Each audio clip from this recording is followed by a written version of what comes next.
All right, welcome back to Storm King's Thunder Monday night. Thanks for showing up, all of you that are here on a holiday.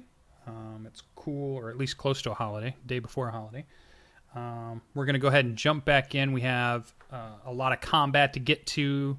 If you weren't here last week, what you would have missed is our intrepid adventurers had left Citadel Felbar after a funeral for Gelron, which I recommend that if you have not seen that yet, that you go back and watch the YouTube video, which I believe is up by now, or the VOD on the channel, and check up and get caught up on that, because I thought it went pretty well.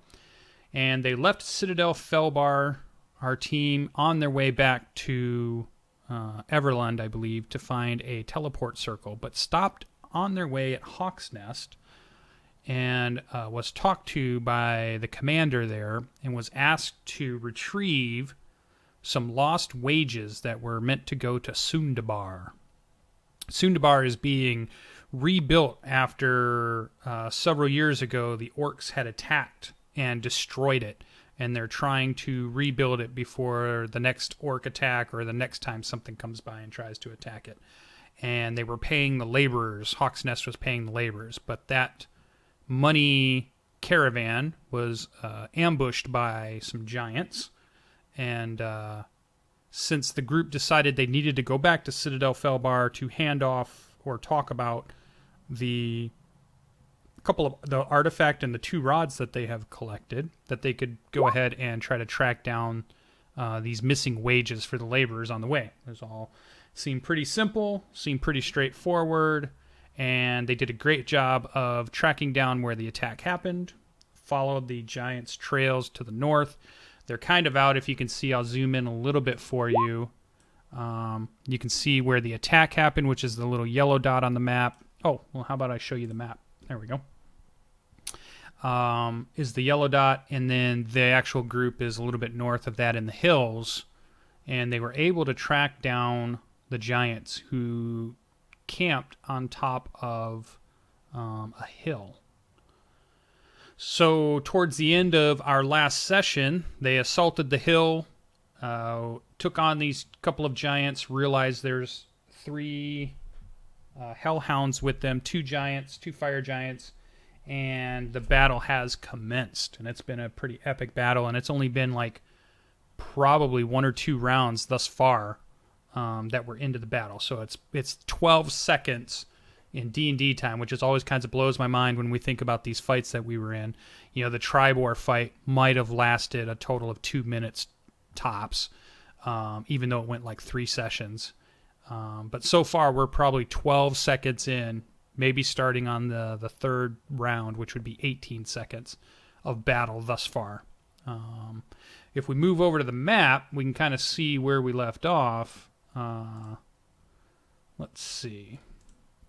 Move everybody back over, and let's go ahead and take a look at our hill map here a second.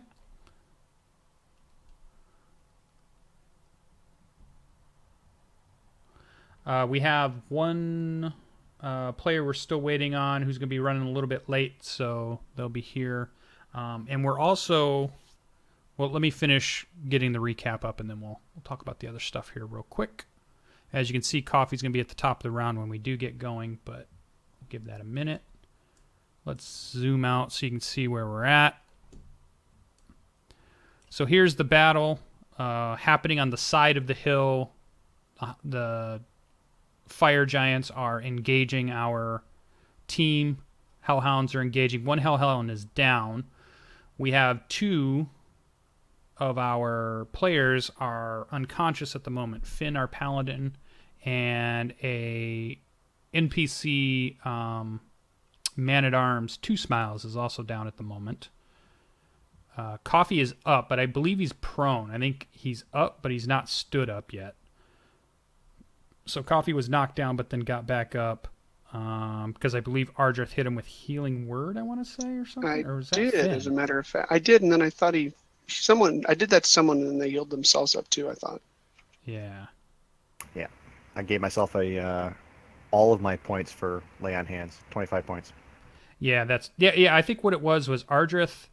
I remember now. Ardreth hit Coffee with Healing Word, which brought him up, but he hasn't had a turn to actually stand up yet.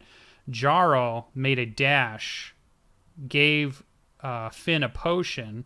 Finn was able then to do healing, his Paladin healing on himself, but then was struck again in the next round. And then that's kind of where we were at. Graybeard had just felled a Hellhound, and then the battle continues. We have a couple that are down here.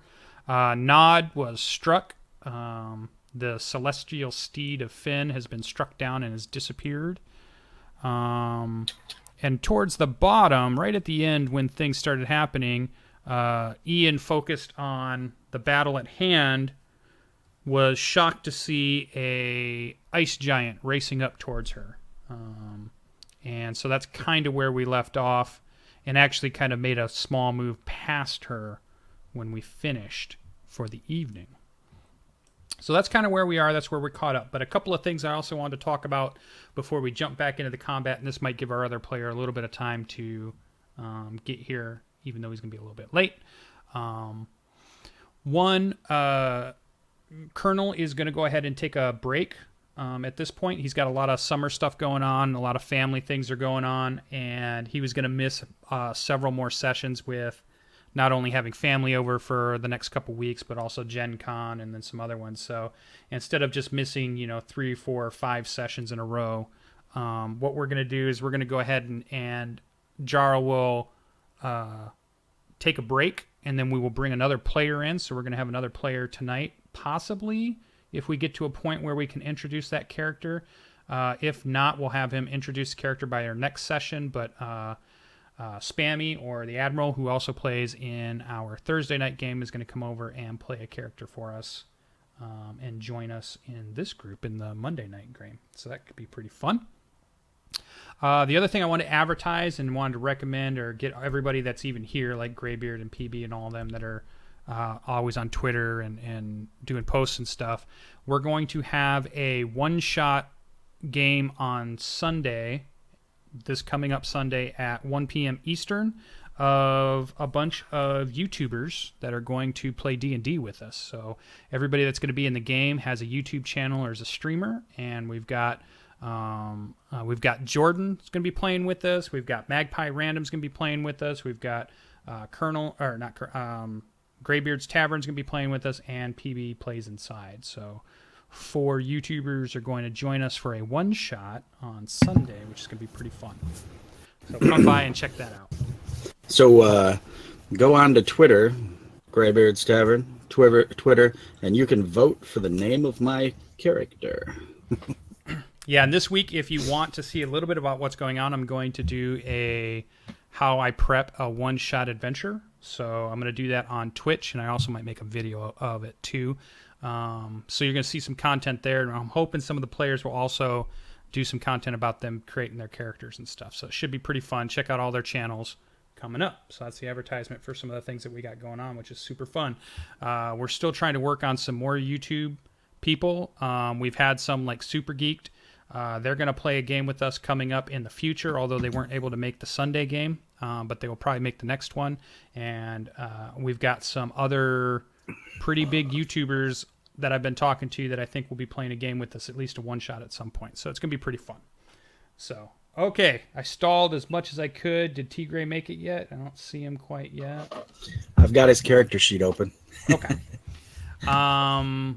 Spammy, go ahead and keep creating your character. You can send me a chat. I'll keep an eye on Discord when you think you've got it close enough that I don't know if we'll get you in this battle, but we'll see. But we might all be rolling up with you too, depending on how well these giants go. So you never know. And I need a record of my very first TPK. I mean, it's something to celebrate, and why not do it like on July 3rd, just before July 4th? Ian and I are sneaking off, and then we'll come back for the remains. You could just retire. Give us reason to drink tomorrow. Yeah. So, okay, let's jump back in. Just thanks everybody for showing up again. It's awesome. Let's get to playing, have some fun. All right, top of the round. Coffee, you were laying on your back. You've just been hit by Healing Word at this point. You've been felled by a massive greatsword, but it is your turn. All right. Well, I'm gonna scooch his character sheet over so my poor old eyes can see. All right. He is going to. I'll keep it simple this round. Let's go. Okay. Does he have? This is the part I don't know. Does Blade Song? Is it like I can only use once per long rest or whatever? I could not find that. No. Okay. So he is going to whoop into his Mega Frenzy there. And so would that be an action? Does that listed on his character sheet? Is that an action? Do not believe so. I believe it is a bonus action. So as his bonus action, he goes into Spell Song? Mm-hmm.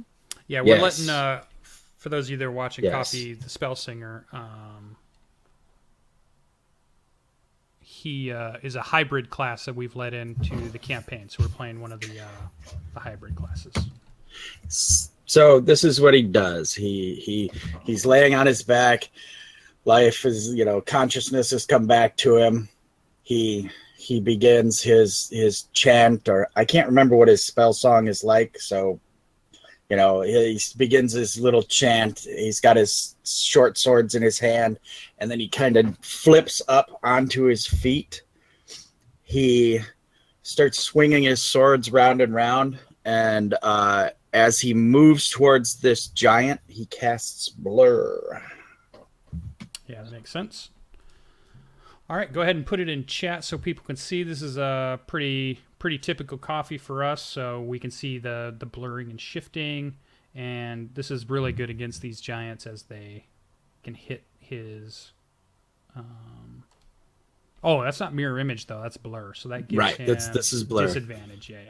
Yep. So he, again, I always see it as anybody who's seen the movie like Shrooms. It's sort of this warbly effect, so he's kind of not anywhere and not visible in my head anyway. Yeah, I always think of it as like the Displacer Beast ability, because they always talk about how the image you see of a Displacer Beast is always a foot off. Like you see it, right, but it's really 1 foot to the side somehow, just through its magical ability. And that's kind of what that blur does, is make it so it's harder for somebody to hit. So they get disadvantage, which is big. So, all right. Cool. All right, and so that's his action, bonus action, and move. He's waiting with his reaction to cast Shield. Okay. Yeah, I would think he would want to. Mr. Ardreth, then we get to move to you. All right, and can I tell? Sorry, is Finn down or not down? Finn has been knocked unconscious once again. He was down, then he was up, then he was down. Took another great sword. And then is the lion in action? You do not see the lion anywhere. Nod his. No, I have the lion.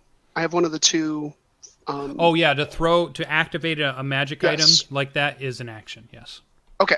All right. Then I will throw and activate the golden lion. All right. Well, let's do this. I'm going to use a copy of Nod for the moment. Even though he's That's cold. A feeble That's cold, copy, man. A feeble copy of Nod, not a good copy. Yeah. Can I tint it? Can I make Sorry, it? you hear like that from the sun? That's really cold, man.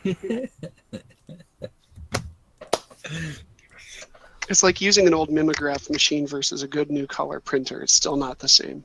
But you can sniff the carbon paper, so that's good. All right, so there's the lion. Represents that. It's going to be controlled by Ardreth. There we go.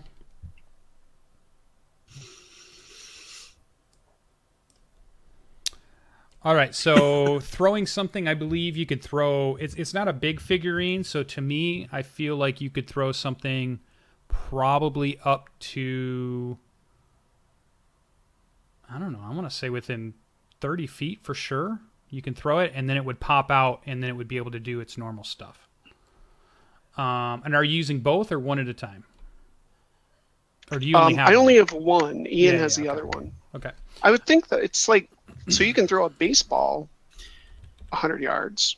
Easy. Yeah, but most like bag of tricks, and most Okay. of those are like 30 feet. So I Gotcha. imagine as you throw it, the mass begins to unfold, and it becomes Gotcha. a. Okay. I mean, DM your way, but like I said, bag of tricks. I was just is trying to like 30 understand. feet. Wasn't arguing either way. Yeah, what I'm going to do is I'm going to make a little NPC character sheet for it. You should be able to move it, and then he'll have his movement, which a lion can move. Well, I'm sure Finn knows that. Lion can move 50 feet in a normal move. So you can go ahead and move, you can throw the lion, and then it pops out, turns into a lion. You can go ahead and describe how cool that is, and then you can move him where you want him to go. And then I'll make a character sheet for you while you do it. Well, Graybeard got me started on the ways. So the lion's a small figurine. As I start with it, you can't see any light, but as it goes out of my hand, the lion starts to grow. Golden light emanates from it. And then when it gets about 20 feet away from me or so, it launches into a full-blown golden lion and starts a rampage as I yell, "Kill them all." Nice. All right, there you go. You have a lion character sheet you should be able to see now. I can. And I even know how to use it after, 10 sessions of Roll20. Yeah, possibly. Oh! It will go on your initiative since you're the one that threw it. And yeah, it's got some cool abilities there that you can go ahead and check out. Pack Tactics is sweet.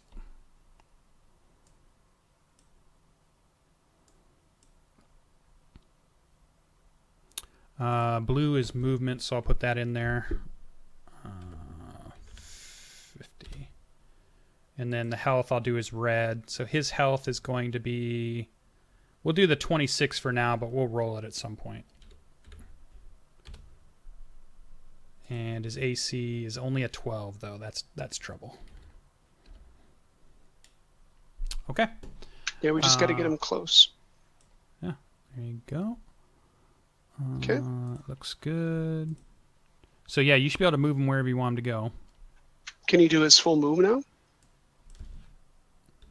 Yeah, he can. Yep. Well, and if you do a Nice. So- dash, he does double. If he can do his regular move, is just a regular move. He's got 50 feet, though, so he can actually get into combat on this one. And he can do pounce. If the lion moves at least 20 feet straight towards the creature and hits with a claw attack, and the same turn, that target must succeed on a DC 13 strength saving throw or be knocked prone.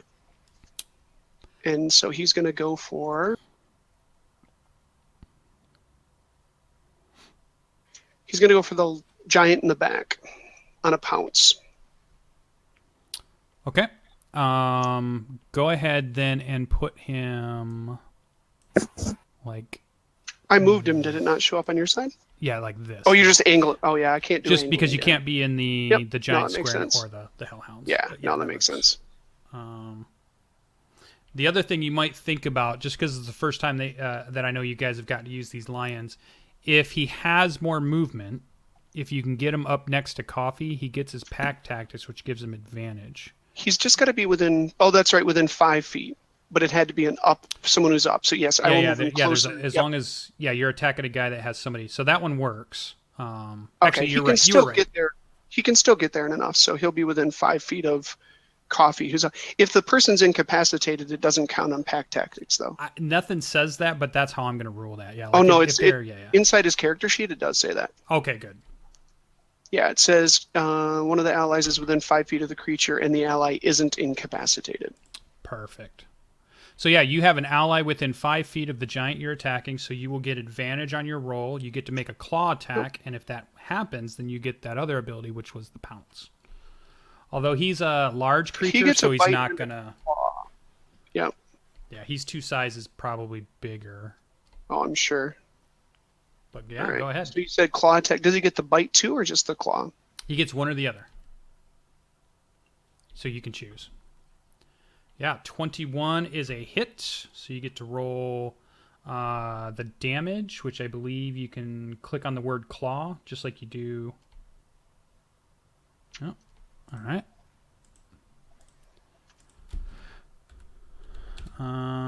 It says 1d6 plus 3 in the character sheet. Yeah, so you rolled a 1, but you only got the Gotcha. 3, Oh, it so adds it's the 4. Oh, there we Yeah. go. If I hover over it, it shows it. Thanks. Yep. Okay, so you used an action to throw a lion, which means you yourself still has a bonus action and movement for you. Yep.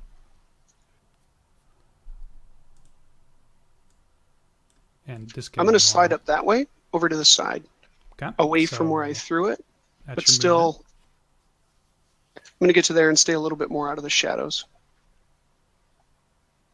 And I think that's it, because I did use all 3 Bardic Inspiration, right? Ka'Fey had 1, Finn had 1, and Graybeard should have had 1. If not, I'll cast it on Graybeard now. He did, but he I used it. did. and Oh, he I burned used it. Okay. But I was like, there's no tag there. All right. Awesome. All right. So we got to see one of our figurines of wondrous power get used. A golden lion is on the field. And this is a nighttime battle for any of you that are joining and might have missed that, or if you guys didn't remember, this is at night. So even though on my screen it looks like broad daylight. Okay. So PB, if you want to go ahead and play Jarrel for us. Yeah. All right. Okay. It's gonna go great, guys. All right, so I move. Jarl moves right there, and he is going to attack this sucker twice with his short sword. Short sword. Click on his button. Short sword.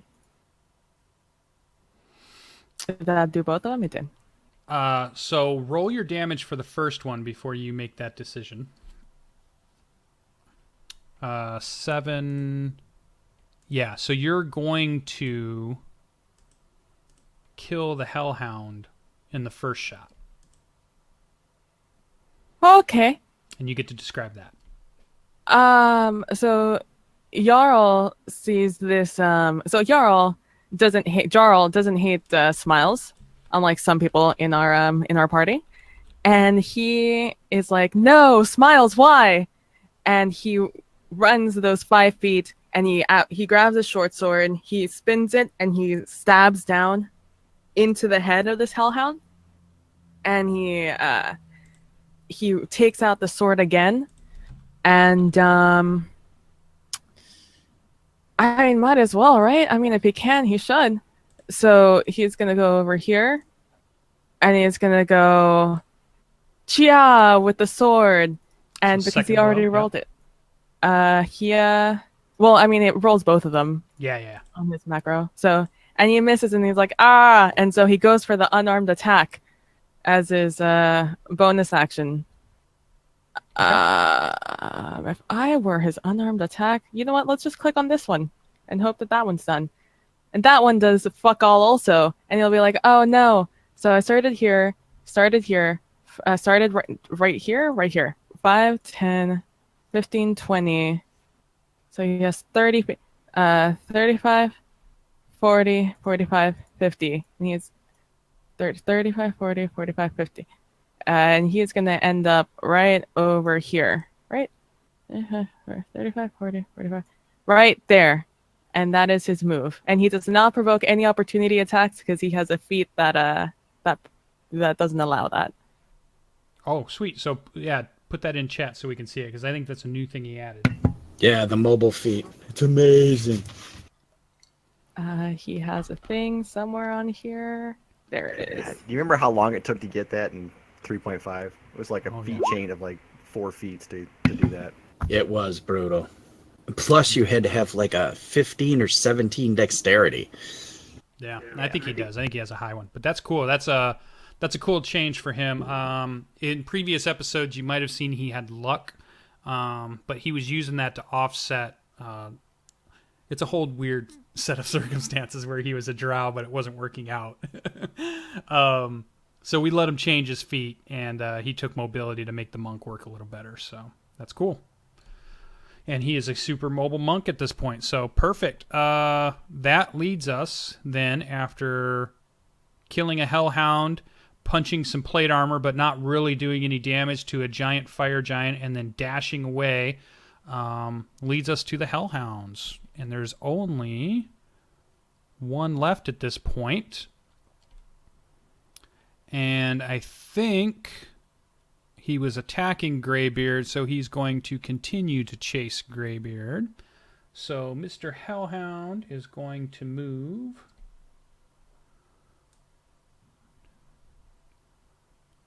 Yeah, right into engagement. And then in a 15-foot cone, Mr. Graybeard, you were embraced by the fire breath of a hellhound, and you can smell this burning magma, and you can smell singeing hair, and some of your armor is being torched and it's crackling. You're going to need to make a DC 12 dexterity saving throw. Magma. I do have advantage on the roll. Okay. Because of my barbarian danger sense. Nice. Yep. So you will successfully take it. So you're going to take half the damage. So let me roll this. Can I click on? Nope. They don't have the macro set that way. So let me roll this up.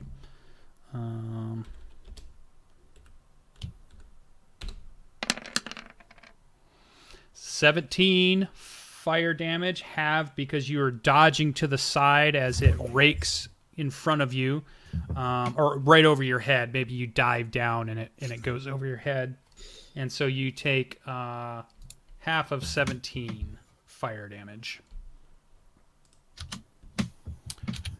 That is the Hellhound's turn, as the other two have perished and are laying on the ground, smoldering out, slowly setting small fires around them.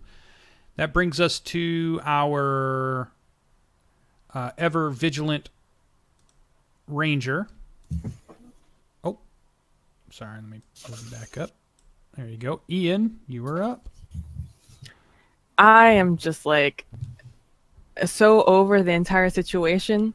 And now giants first my party gets in my way. Now a giant gets in my way. At least he doesn't seem like he wants to kill me. So I'm just going to move up 5, 10, 15 to right there and get my angle back on this giant whom I have sworn to murder with my oath bow. And do I have anything? No, not favorite enemy. He's just a regular person. Don't have Hunter's Mark on him, right? I don't have Hunter's Mark on him. So, I thought you did this time around. Did I? It's one of those Hunter's like Mark. Yeah, I thought this time you used it. You were kind of surprised because you're like, I don't normally get to use it, but you did it this time. Oh yeah, you are correct. So I do have Hunter's Mark. Thank you. All right. So attack number 1. I have advantage, but that still doesn't hit. Attack number 2. 20. Yeah, 20 slams into him. All right. This is shit. That's not my oath bow. Is there anything different there? No, I'm just gonna have to roll over here. The damage is different because he's your sworn enemy. Yeah, you get more damage, or you could just manually do it. Guy. And there we go. For 19. Yeah, so another black arrow. And what's interesting about this is when the arrow leaves, you don't have black arrows, but when it leaves the bow and it's flying towards your sworn enemy that you have made this oath against, the arrow turns black as it flies true, and it slams into the fire giant, piercing the plate mail once again. So he's already got these other arrows pierced in his plate mail, and 19 more points of damage hits him. And then for the rest of my move, I'm just going to go 15, 20, 25. And he lets out another roar again as he's just been taking arrow after arrow after arrow. And that is my move. All right. That brings us to Finn, who, if any of you had looked before you joined the game, he thought he was going to be here a little late, so he decided to roll all his death saves. So if you guys scroll up, and those of you watching in chat, can see Finn has rolled some death saves for us. Does anybody notice anything interesting about those death saves? Are you sure it wasn't Coffee who rolled those death saves? Could have been. The way they came out, yeah. They came out as Finn. They're pretty craptastic. So you see Finn's body convulse, but he does not regain consciousness. He has a failed death save at this point. 2 smiles. Let's go ahead. I'll do a roll for him.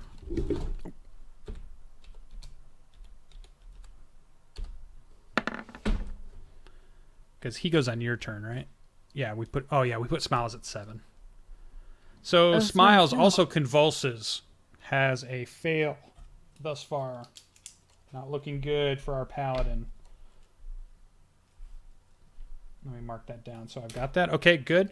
So Finn and Smiles have failed one of their death saves. That brings us to Graybeard towards the bottom of the round. All right. So Graybeard dodging fire and still getting burned.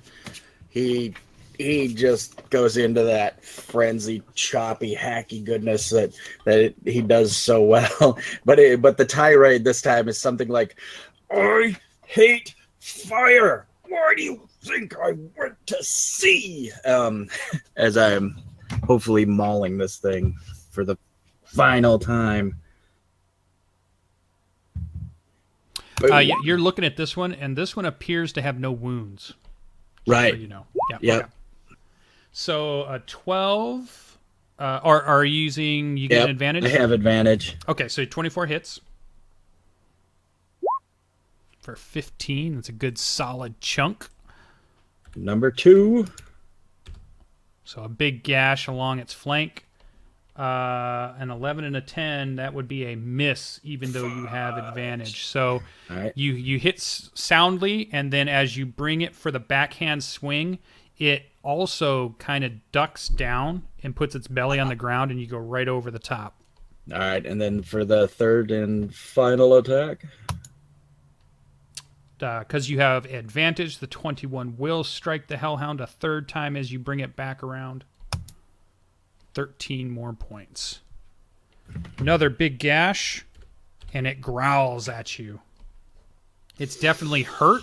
It didn't like taking 2 of your axes, but it has not been felled quite yet. All right. That would be movement or bonus. Your third attack was your bonus action, right? Correct. Yep. So any movement, or are you going to stay where you're at?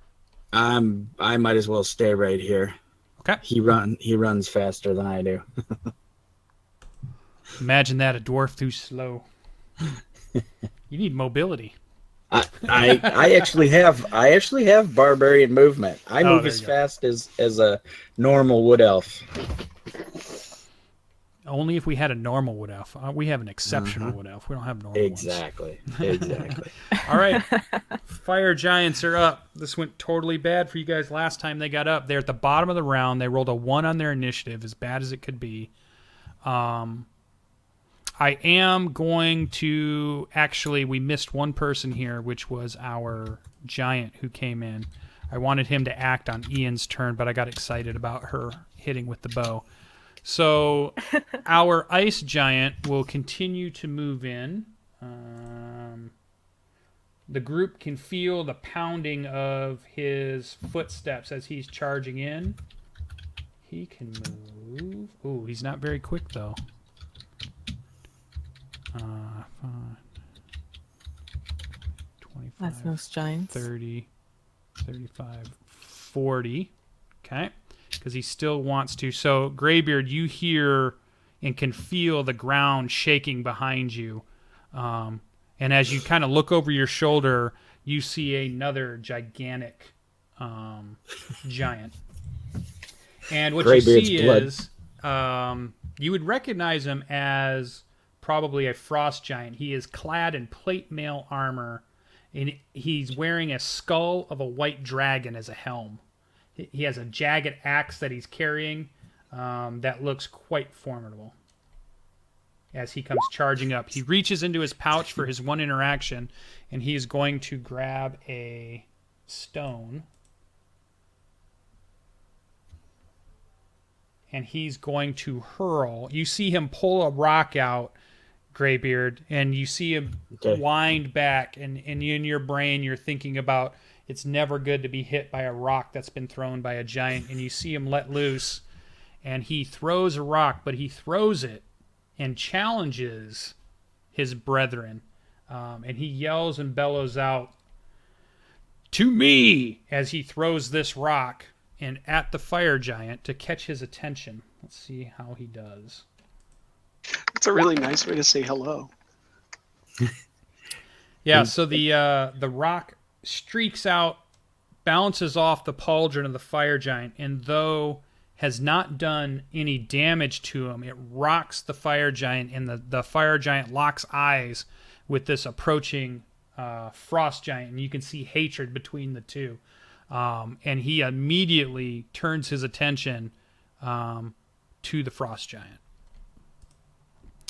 All right, so now we're back to where the fire giants. We're back to the fire giants' turns at this point, and meeting the sounds of battle, he is going to charge up to Harshnag. So 5, 10, 15, 20, 25, 30, 35. Makes it there. Graybeard, you're going to need to make a strength. Let me bring it up here a second. I think it's a strength check. Okay. Is it? I'm checking. Give me 1 second. I think it'll be one you have advantage on, but let me check.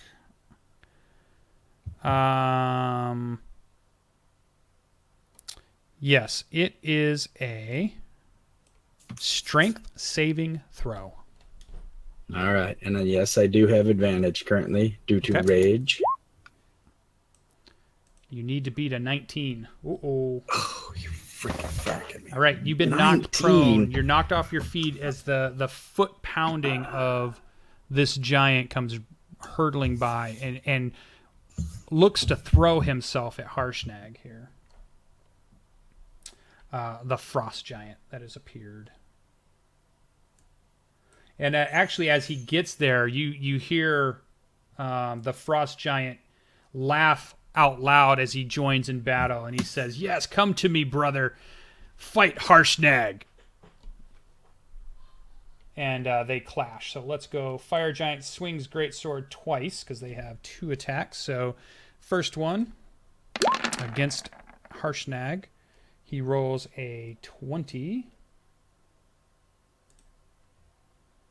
which clambers off of Harshnag's plate armor, making sparks that light up the sky, and does not penetrate.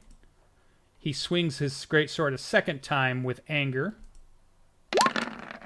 And you can see these are hated enemies. Oh, he crits. Yes. So it bites deep. You hear Harshnag grunt with pain. He's going to take that as a 42 points of damage.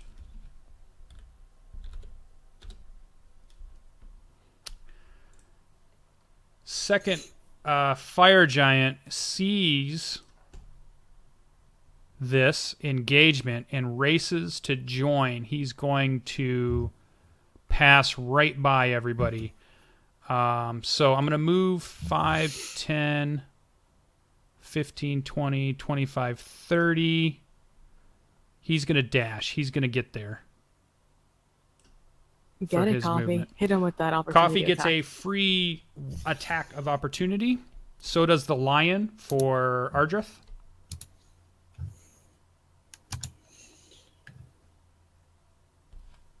Bite or claw, or do I get to Either pick? one. You can pick which one. Snap.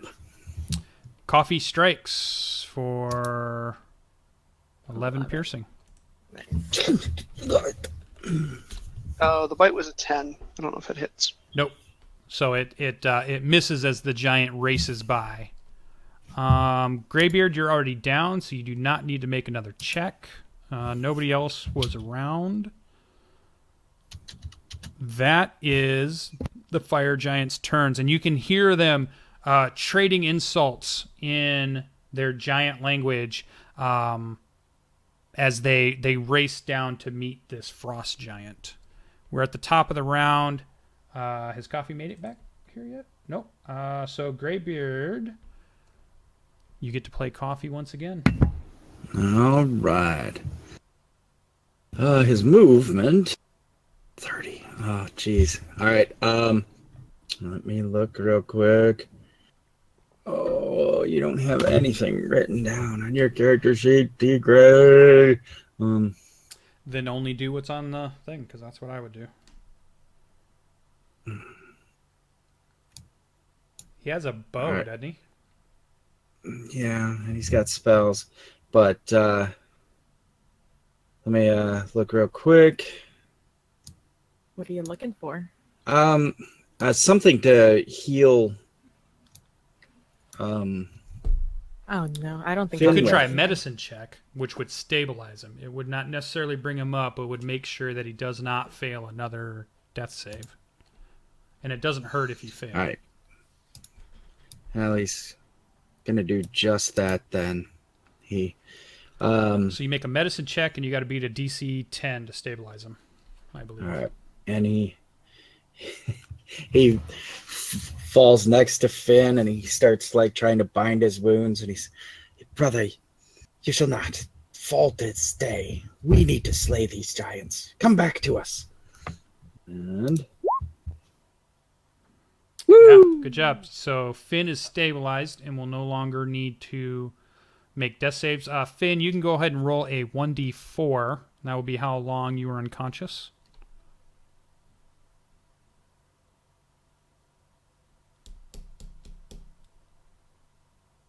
Or he might have left. Said, forget this game. Okay, Graybeard, you can go ahead and roll the 1d4. all right. Where is the dice roller? All right, so he's 2 hours unconscious for that. So Coffee probably has bonus action. That would have been movement action, maybe even some more movement.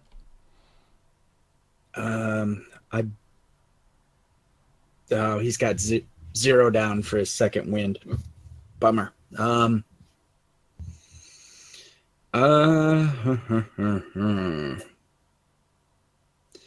And does anyone know? Yes. Has he done his oh my gosh, why can't I think of it? His second action for being a fighter. Action surge. No. He hasn't had a chance. He went down immediately. All right. Then instead of that, he's going to I guess he's going to kind of drop the short swords in the ground and interact, grab his longbow for next turn. Okay. So he's like kneeling next to Finn's body, and he's got his longbow out. Okay. That should bring us then to Ardreth, our bard. You are up. So my movement's 35. It's 40 to Finn. Do I get an action if I go that extra 5, or because I'm going into a sprint, it's not going to do that? Correct. Okay. Yeah. You then would have to that just dictates you what would use spell. a dash then Okay. to do that. I'm going to get to here, and then I'm going to do Healing Word on Finn. Okay. Fire it off. And I'm going to do it at a 3rd level. Okay, a big one. I think we're in trouble right now. So it should be 1d4 for each slot above, so it should be 3d4, right? 3d4 plus spellcasting ability. Yep.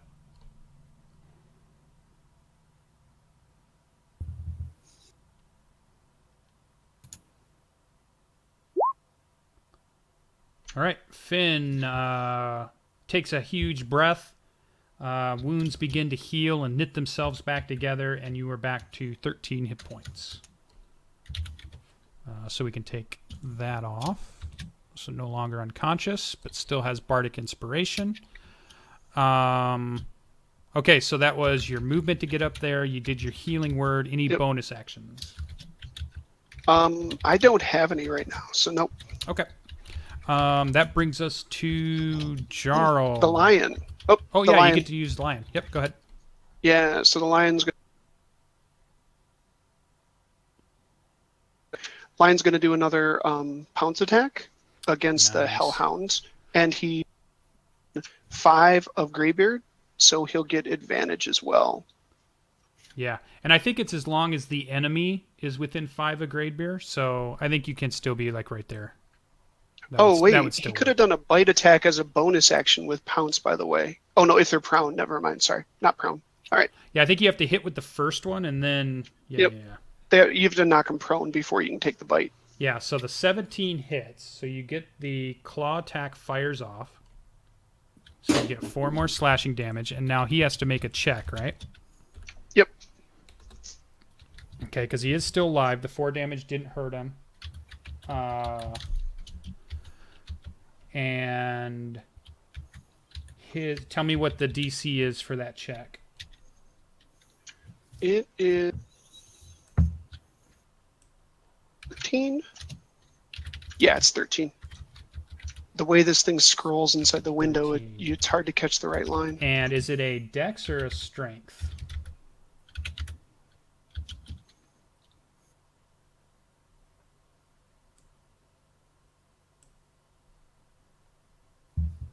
It's not saying. Just says succeed on a DC 13 strength saving throw or be knocked prone. It doesn't Yep, there specify. it is. You just said it strength. All right, so he rolls a 14. Okay, so the hellhound is not knocked prone. Okay. Okay, so the rest of the pounce part doesn't go off then, right? That's Correct. What happens. Got it. But you are able to bite into him. So the golden lion, which is from a figurine of wondrous power, leaps across, kind of down the hill. You're heading down the hill to get there. Leaps out, slashes across the flank of the hellhound, puts a wound on him, and is now engaging this hellhound. So it's a big, giant golden lion against a snarling hellhound. Now it would be Jarl's turn. All right. So what Jarl with a hard J, 1, 2, 3, 4, 5. He goes here, and he goes to stab this evil being with his short sword. Ooh! First short sword strikes true. I hit him for 5. I'm assuming that does jack all. You put a gash along his side, so you see like 3 or 4 slashes on him, bleeding out. He's breathing heavy, he's panting, but is still snarling at all 3 of you that are surrounding him. All right. I hit him once more with a short sword. Ooh, 22. Yes, strikes true once again. You can And tell that he is on his last leg, another giant gash, but he still has not fallen. And then with my bonus action, I use an unarmed attack. All Is there right. anything fun I can do with his unarmed attack? I probably could. Am I going to look for it right now? Nope. Unarmed attack. 16? Boot to the head.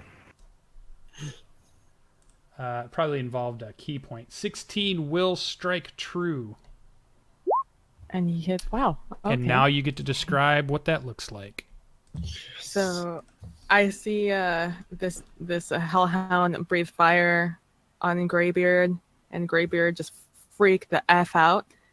So Jarl very gracefully makes his way there, basically just appears next to this hellhound, sees the golden line going at it, and he just goes, slashes down to the left, then slashes down to the right, and then he does a one of those cool roundhouse kicks and hits him, just like Finn said, in the head and murders him. Nice. I like to imagine that Graybeard is anger crying right now on the ground. That's how I imagine it. That's just in my head, though. I don't know. It's All right. in all our heads. Don't worry. Yeah, it is now. All right. Jarl probably has any movement left, but you did use your bonus action. So Yep, I move over there next to next to Ardreth and I ask him how Finn's doing. Yeah. Is Finn All right. okay? All right, That we is my turn. move to our frost giant who has been struck, has joined battle, charged forward, but now gets to swing back once I get the character sheet in the right spot, which is always the big problem. So he gets 2 attacks. Here we go. 21 would be a hit.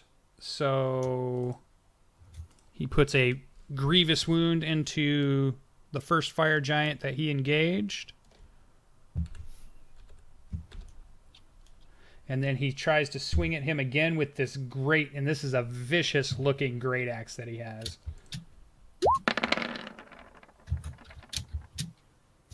But a 16 will miss, and it will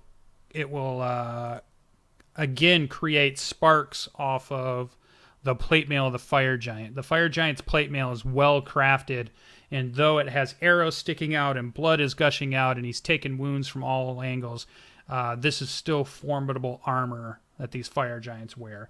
And Harshnag's axe just crashes off of the pauldron once again. All right, that brings us to Hellhounds who are dead. Let's make some saving throws in case I can make a death save and they can come back up. No, I'm just kidding. Let's remove them. That brings us to cheating DM. Yeah, that brings us to hashtag we're going to have a TPK tonight is what that. Ian, you are up.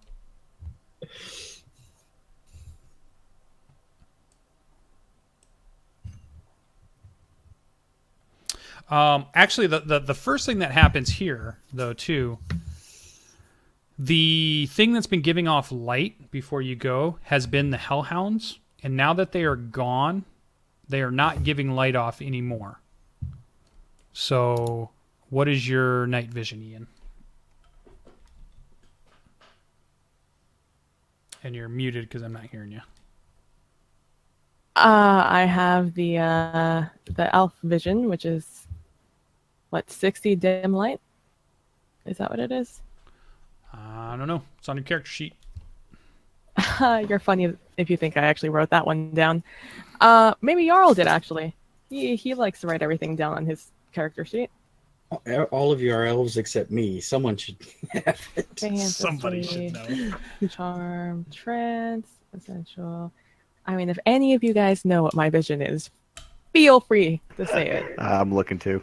Oh my You have dark God. vision 60 feet because it's written You're down on blinded. my character sheet. Dark there it vision is. Attaboy. of the 60 feet. Okay. Yep. I was useful tonight. Woo! Hey, you've been double useful, man. That healing word was Clutch awesome. healing words, yeah. Uh-huh. Well, up to 60 feet. Well, then I will go until I can see him because I can hear the clattering of Yeah, you knew where he epicosity. was.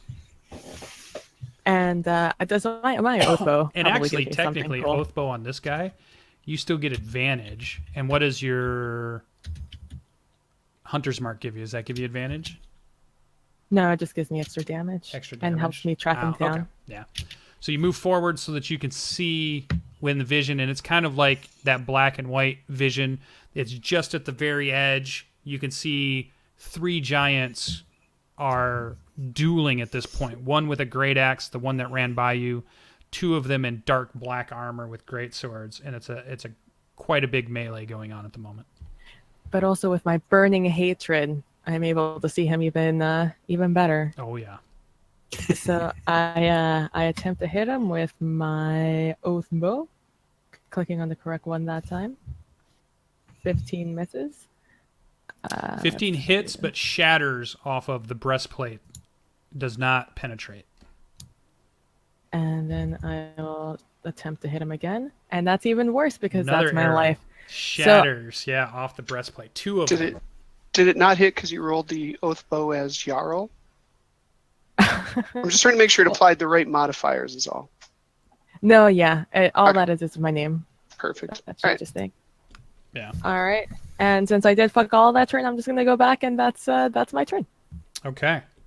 So Ian has completed her turn. Brings us back to Finn. You have just been healed. If you weren't there, Brian, how much did you heal him for? It was 13 points. I had to go So you scroll are back and 13 points. You're laying on your back once again. You did that with Healing Word from 60 feet away? look. No. Yeah, Healing Word, but I did it as a 3rd level spell. Dang. All right. I'm actually playing the Bard tonight. What do you know? That is sweet. Usually he's trying to go for high damage, but tonight... Heck yeah, I'm not usually usually I carry the party with my damage, man. The damage bar. Now there's more anger crying from the dwarf. All right. Finn will roll onto his hands and knees and turn to 2 smiles and give him a Cure Light Wounds.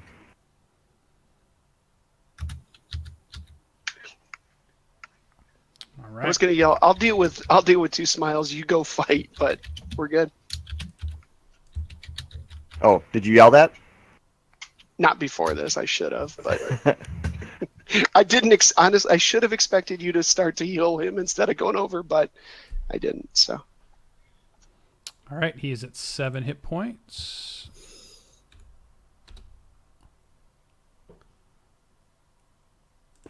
And then he will stand up and ready the rest of his gear. Okay, yeah. 2 smiles goes on the next turn. He also will stand up, use up half of his movement to get up from prone. He will then grab his dropped items that he has on him. And actually, you control him. So you, in combat, he's yours. So he's laying flat on the ground. You've healed him. He is ready to maneuver as you wish. I do not have control of him.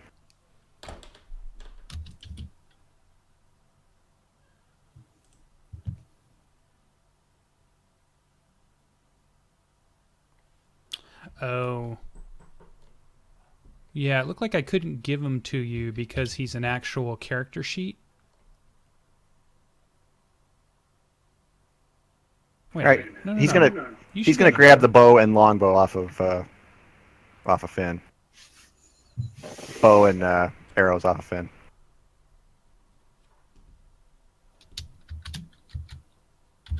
Okay. Yeah, you should be able to move him.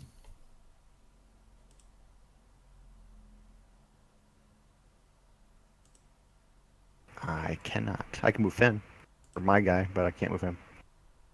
It says player journals can be edited and controlled. You know what? Don't worry about it. He's not gonna move. He's just gonna pull that bow and get ready to shoot Try now. when he stands up.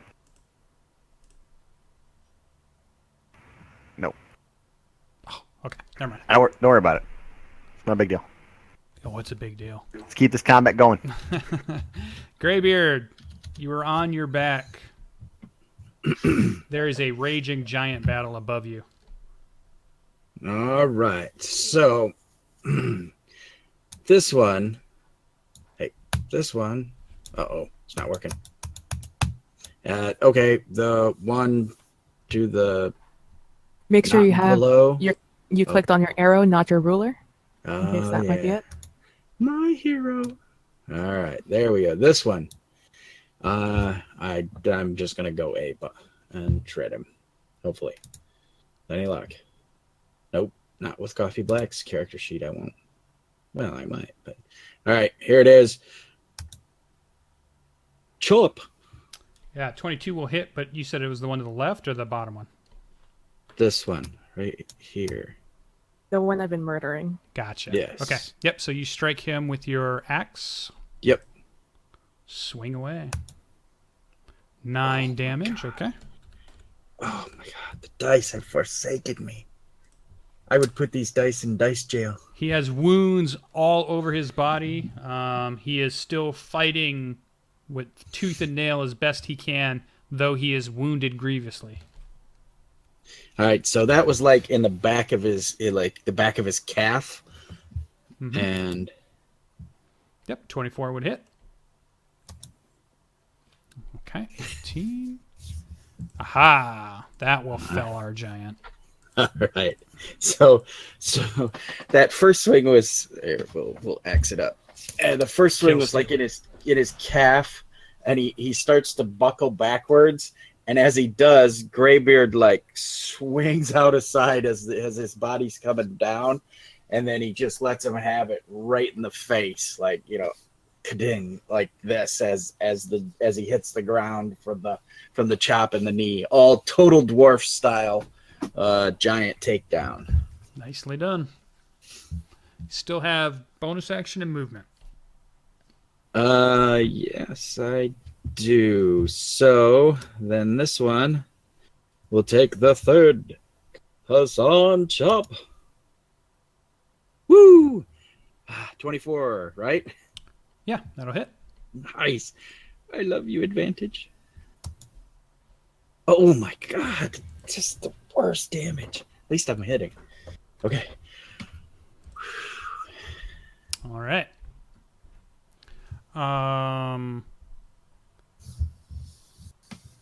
So Graybeard and no movement. Gonna stay there. Yes. Alrighty. So that brings us down to the bottom of the round. The fire giant is fighting for his life. He's just been hit by the dwarf. He is gonna try to hit you with his greatsword one time, just for daring with your little stunty legs and arms to strike him. So he reaches out with a backhand with his greatsword, and he's doing it in a way to, like, he's going to backhand you with it so that he can get more power as he tries to swing on the second shot at the frost giant. So first shot goes towards Graybeard with advantage, I believe. Unless he can't see. If he's in darkness, then they would have disadvantage. That's why I ran out this far away from the fire. Oh yeah, they also can't see.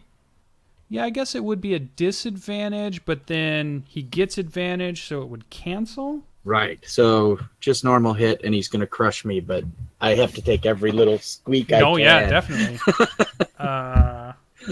So 23 is the greatsword, so 28 slashing damage as he tries to backhand you with this fire giant greatsword. Oh, I'm hurting. Okay. And then the second shot goes towards our frost giant.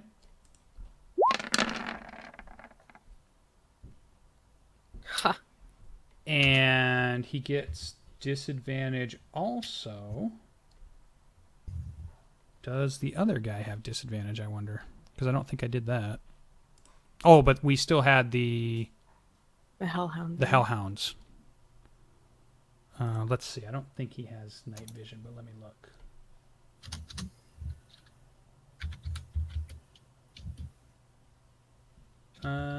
Nope, doesn't say anything about night vision. So he'll get disadvantage also when he's making his check. Okay, so moving on. So the disadvantage roll is a 20. You see sparks shoot across the armor of the frost giant once again, but the greatsword is not able to penetrate the mighty armor of the frost giant. And that will bring us to the top of the round. But what we're going to do is we're going to go ahead and take our first 5-minute break of the evening. And then when we come back, we will start off with Coffee, who it looks like I showed up in chat, so he'll be able to play his guy. And when we get back, we'll see what our Spellsinger does to start off the round. So stay tuned, and we shall return.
All right, let's jump back into the action as we have our Monday night game. Just a couple announcements once again. I just want to keep putting it out there for tonight's session.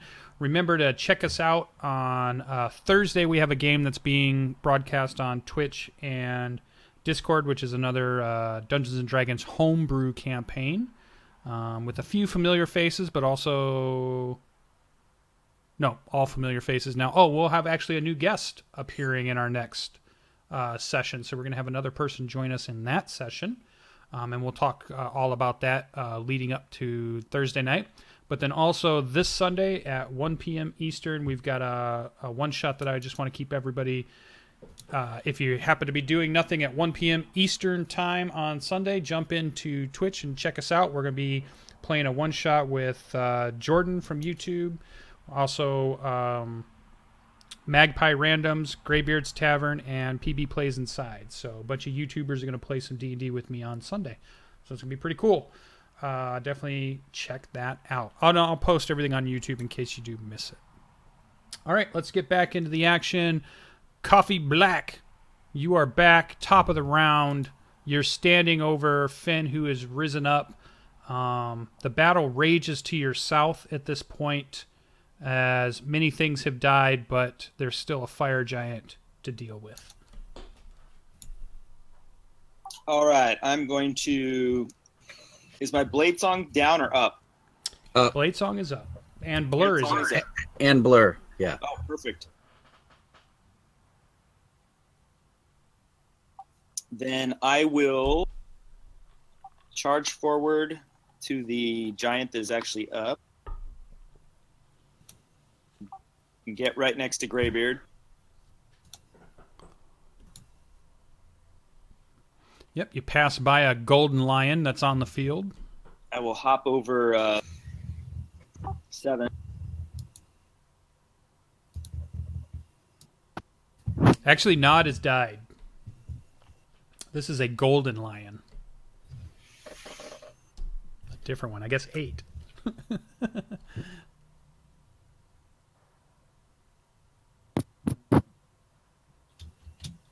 I imagine you just hear a liony scoff in the heavens.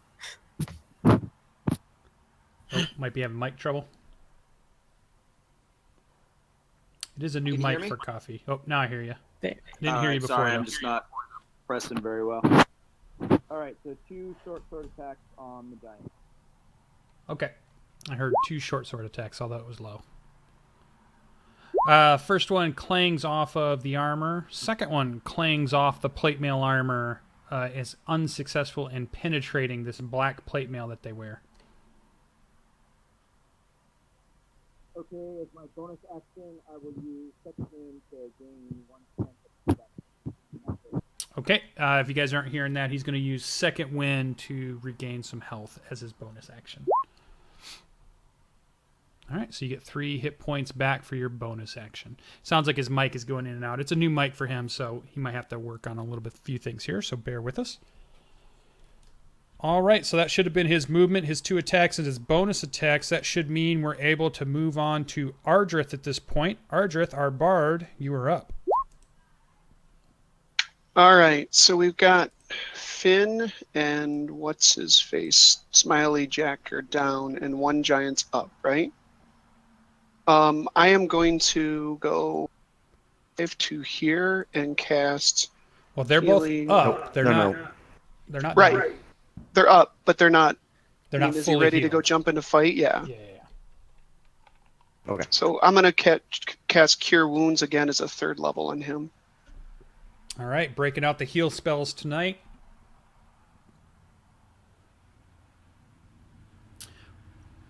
So at a 3rd level, you're going to get 1d8. You're going to get 3d8 plus for your each extra spell slot, cast. so Yeah. 3d8 plus 3. Yep, that makes sense.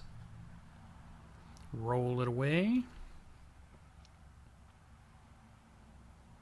Now, does your Cure Light Wounds look any different than your Healing Word when the spell goes off? Do they look the same? The healing word is just because it actually comes out, it's a spoken. This one's out of my hands, and it's light that emanates from the area that I touch.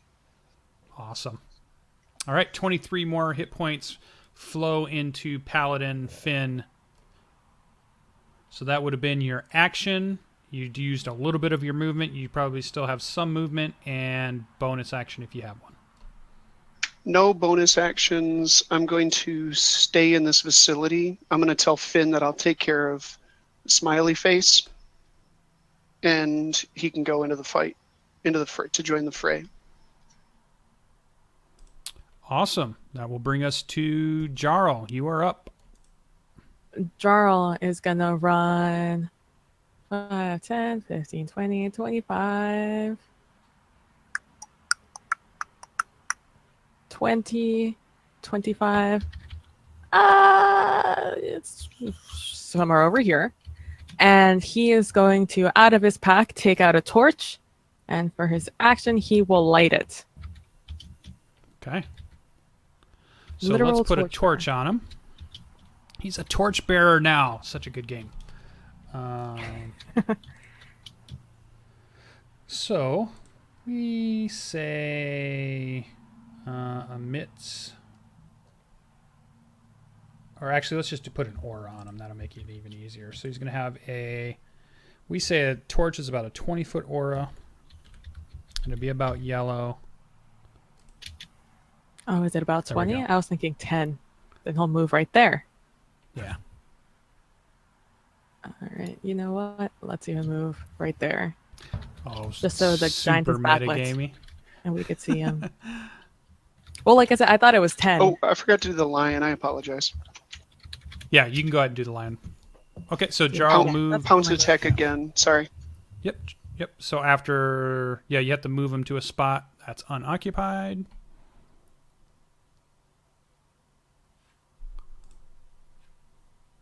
Now he's even more yellow.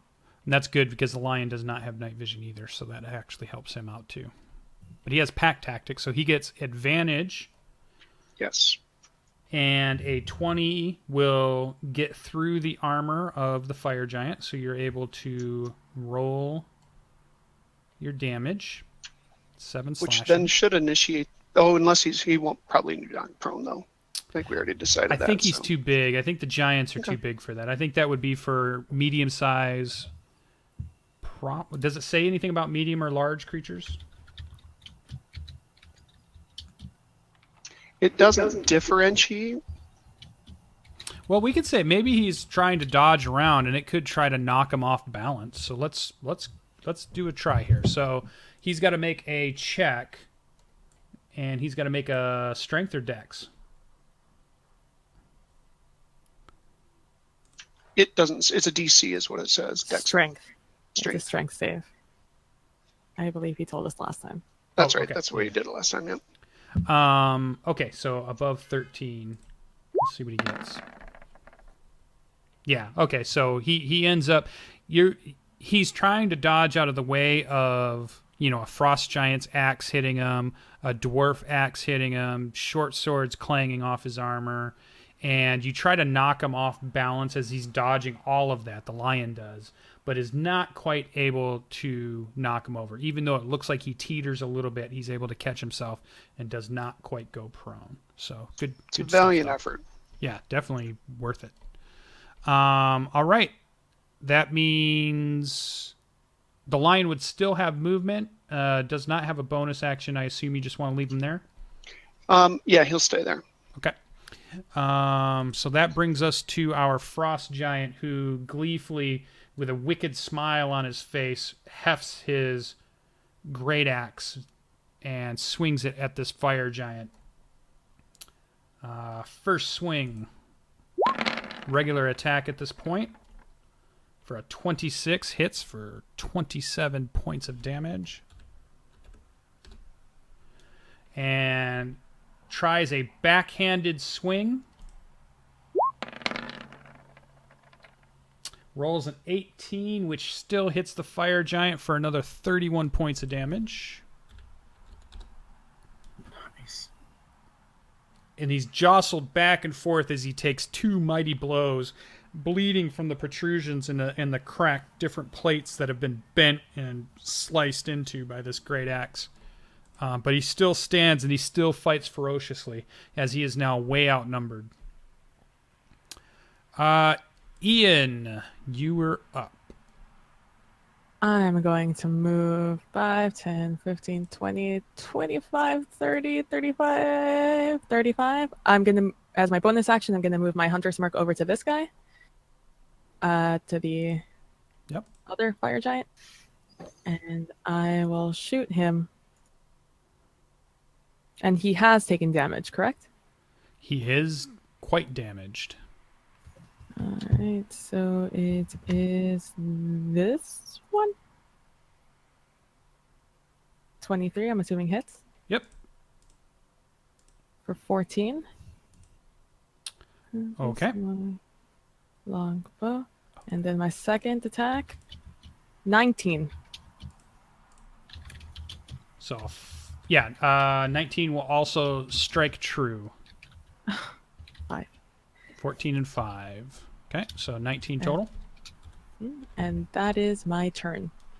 Yeah, he lets out a roar. He continues to face those that he's in melee combat and tries to ignore the arrows that slam into him from the forward arc. Though, should I give him some cover?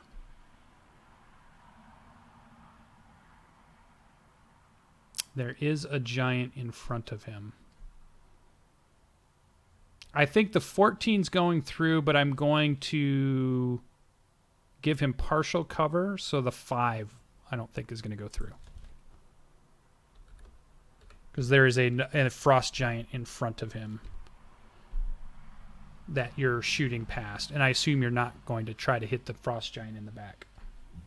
Or I could be wrong.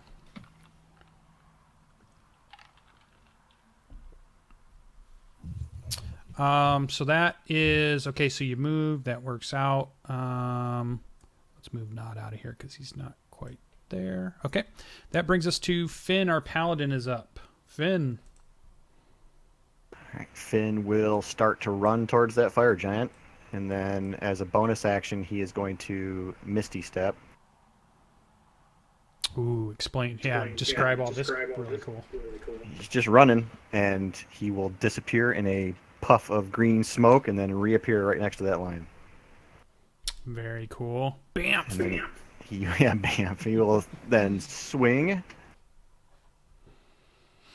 twice with his Warhammer. And crits. And I will also throw a smite on top of that. Nicely done. All right, so 2 11s then, 22 for the first one, right?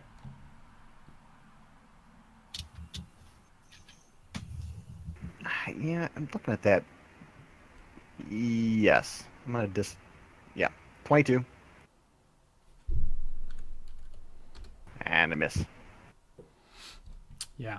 So the first one, you smash into these 7 lame knees that he's wearing, and you crash, like a couple of the lames just kind of smash off of the knee guard, and you can tell you've really hit his knee pretty hard. He's stumbling around. The second one ends up crashing off his shin guard, but you think you've done no damage to him on the second one. The plate mail you can tell is well crafted and is quite strong to try to get through, but the Warhammer is definitely a good weapon to smash into plate armor with. All right. Fantastic. Any bonus actions? Is Smite not a bonus action? No, the bonus is the Misty Step. The Misty Step. Gotcha. All right. Smiles is up. He's going to shoot. All right. Fire away.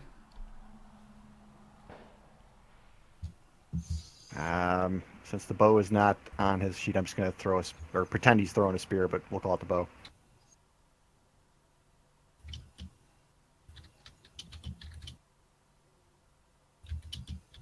Or you could just roll it random, just type in /. That's So miss anybody. 9 would miss. Okay. So an arrow doesn't even hit. It just kind of misses everything as it arcs over the battle.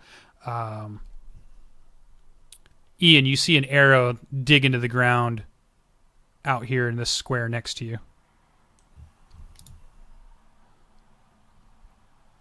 All right, he has movement, but does he have bonus action? There's nothing there for him to do bonus action wise, so he's not moving. Okay. That brings us to our crying, angry barbarian dwarf, Graybeard. Rage. All right. It sounds like a country song. Still in Crying frenzy, I angry. assume? Yes. I mean, it's soccer stomping time now. I mean, woo! So 22 would hit Nice.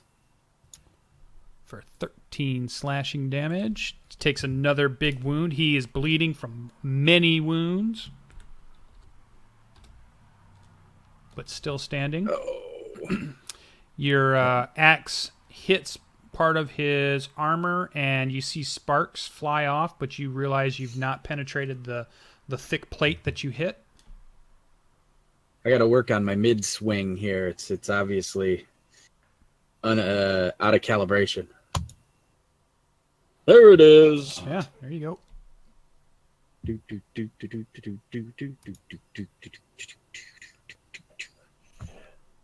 Little disco there. So 22. 21 looks like. Oh, yep, 21. Takes another bone-rattling hit. Blood gushes from the wound. He is severely wounded, limping, barely holding his greatsword still in his hand. Blood protrudes from at least 7 or 8 big wounds on his body, but he still draws breath, and he still tries to swing his greatsword. And once again, angered at this dwarf who's hit him, he's going to backswing the dwarf and then try to swing at our frost giant. So a backswing of the greatsword towards Graybeard. For 23 slashing damage. Okay. And then as it's kind of more of like the flat of the blade hits you, and he's lining it up for a power strike towards our frost giant as he swings back forward at the frost giant, hitting for 28 slashing damage.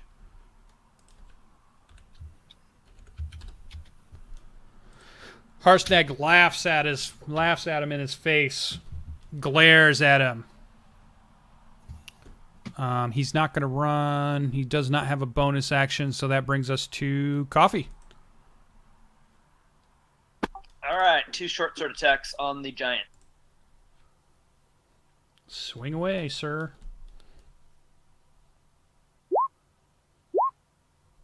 24 will strike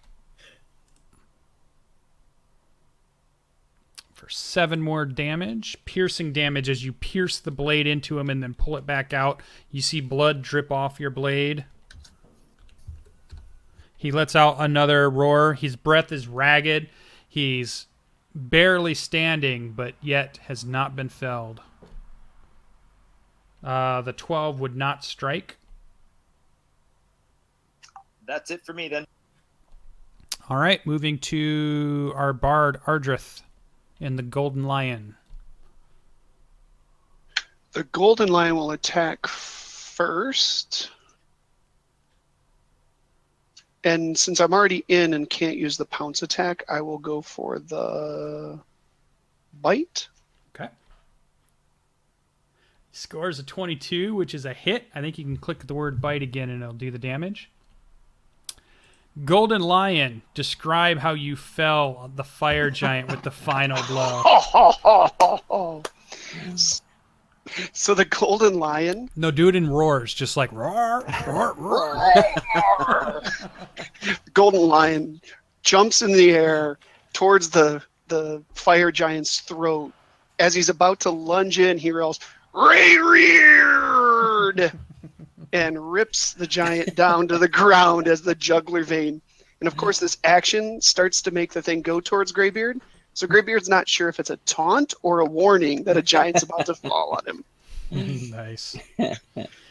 Crashing to the ground, blood gushing. Laying on top of him, blood gushing from it as his jaws are wrapped around the jugular vein of the fire giant. The final fire giant is laid low. And then a deafening silence greets the evening. And we are out of combat. So we can get rid of that. All right. We're no longer in tracking rounds. You see this frost giant start cleaning off his axe, and he lets out a hearty laugh, and he says, "That was a good battle tonight."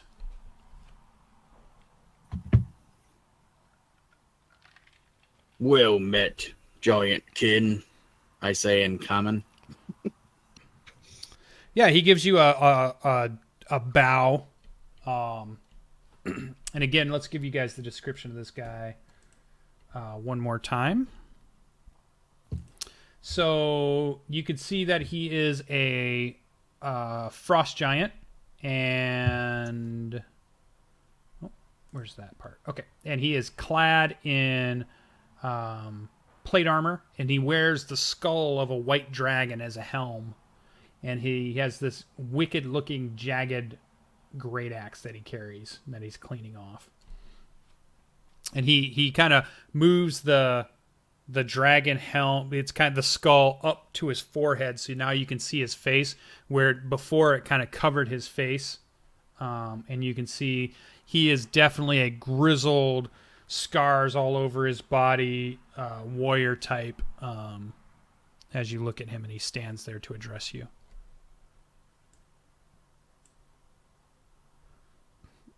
And he kind of kicks the fire giants and looks at you and says,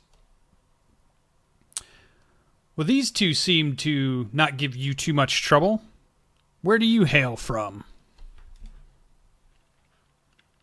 I'm looking at everyone else and like, oh my God, you're letting me talk. Yeah, and he's looking at you like, "You are such an angry little man.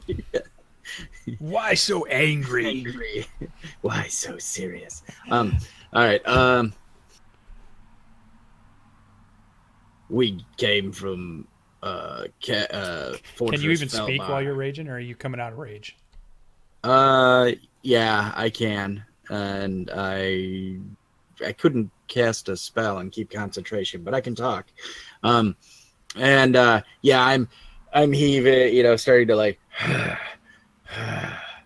and the exhaustion starting to take hold, and I'll say, recently we're from Citadel Felbar. We returned one of my kinsmen there to be buried with honors, and the lords of Hawk's Nest have asked us to retrieve some treasures, payment for workers from these louts. And I kick one of them. I guess that's all I say. Yeah, and he lets out a laugh, and he says, "Well, I must apologize for butting in, but when I could hear the clangor of battle, I could not resist." I look at the, I assume, still blurred form of Coffee, since he's standing there, and I go to thump him like, "See, that's a warrior," and in my hand just kind of passes through it, or where I thought he was, and I'm like, "No, that's a warrior." And I'm going to tell Smiles to go start the fire on top of the hill, and then I'll shout down from up top. Well, that fire's still Friends, going. I thought we blew it out with the gust of wind. Nope. that was a plan, but it never happened. All right. Perhaps we should continue this conversation in the light. Yeah, you see the frost giant then kind of put his axe on his back, and he grabs each of the fire giants by the back of their collars and drags them up. And he kind of comes up to the top of the hill with you guys and takes a seat. And he seems to he walks amongst you very delicately, and he's very conscious of, his steps and keeping an eye on, not putting any of you in danger. I start searching the bodies. Yeah, me too. As you see, I placed myself listening in as best I can. Okay. What brings you out here, friend? He says, "Please call me Harshnag." And actually, all of you can make a history check.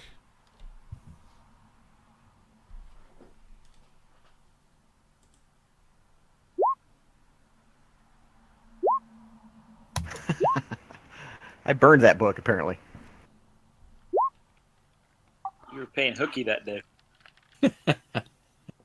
Frost giants? No, it's all about fire giants. Wow. I didn't even know 5 there 0s, was 11, frost 5, 6, giants. 14s. Okay, never mind. No, and I get a jack of all trades bonus, so I had an extra 1 on it, but it didn't help me.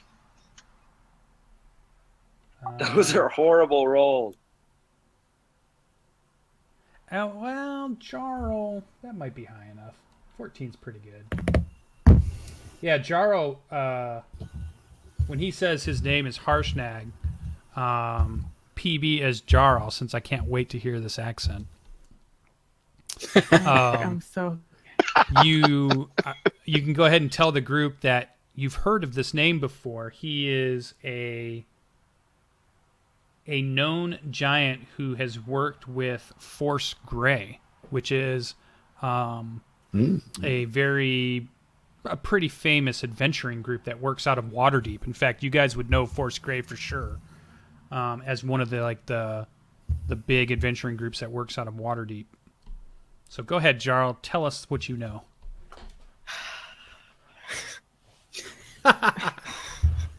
Oh my god.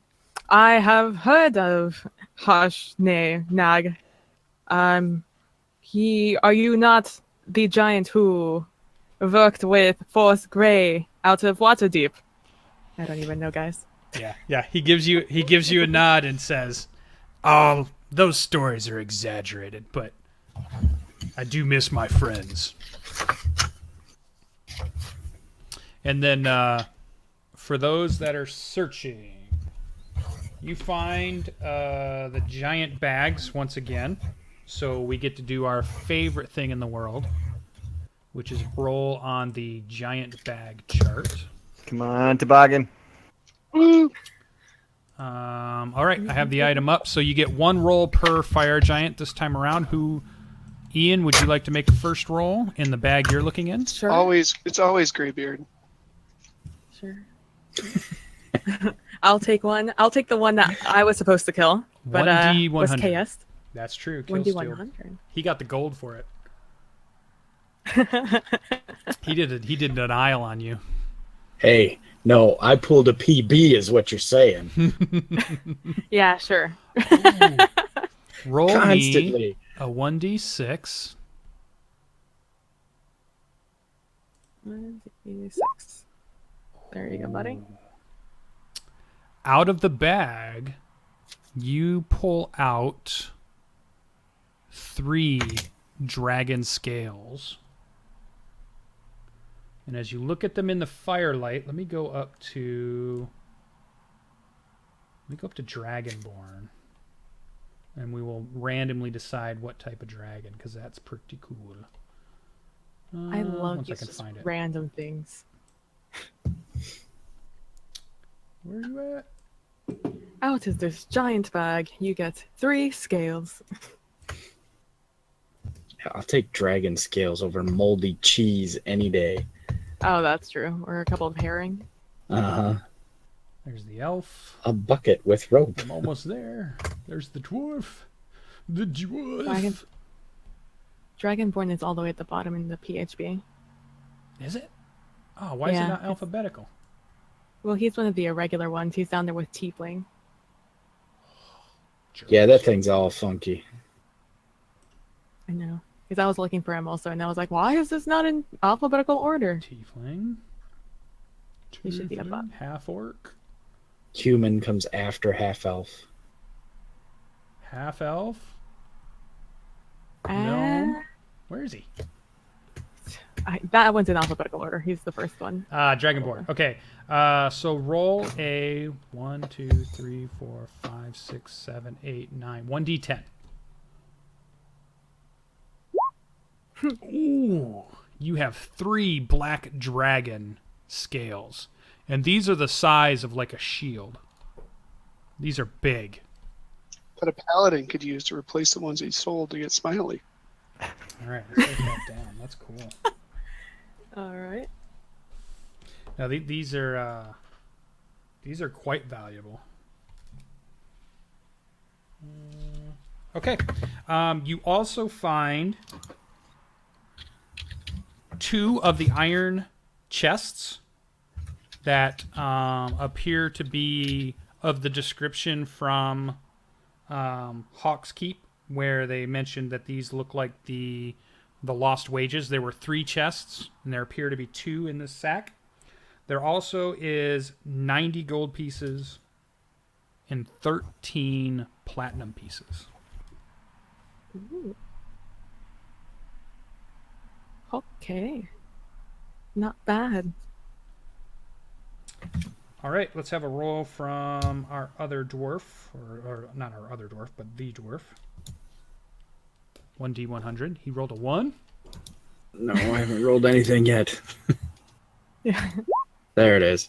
81. I hope you get a toboggan. Yeah, exactly. Oh, this is even better. Moldy cheese. Huh? You pull out a giant-sized smoking pipe, and it is huge compared to the Oh, nice.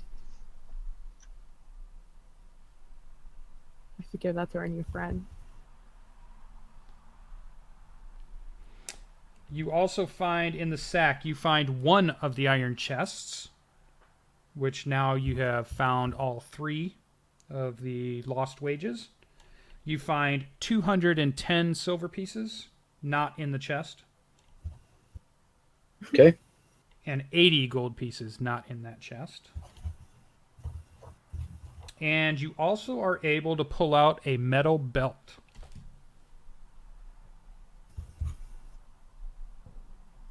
Like Like- giant sized? I was gonna say people or giant size. Currently it just looks people sized, not giant sized.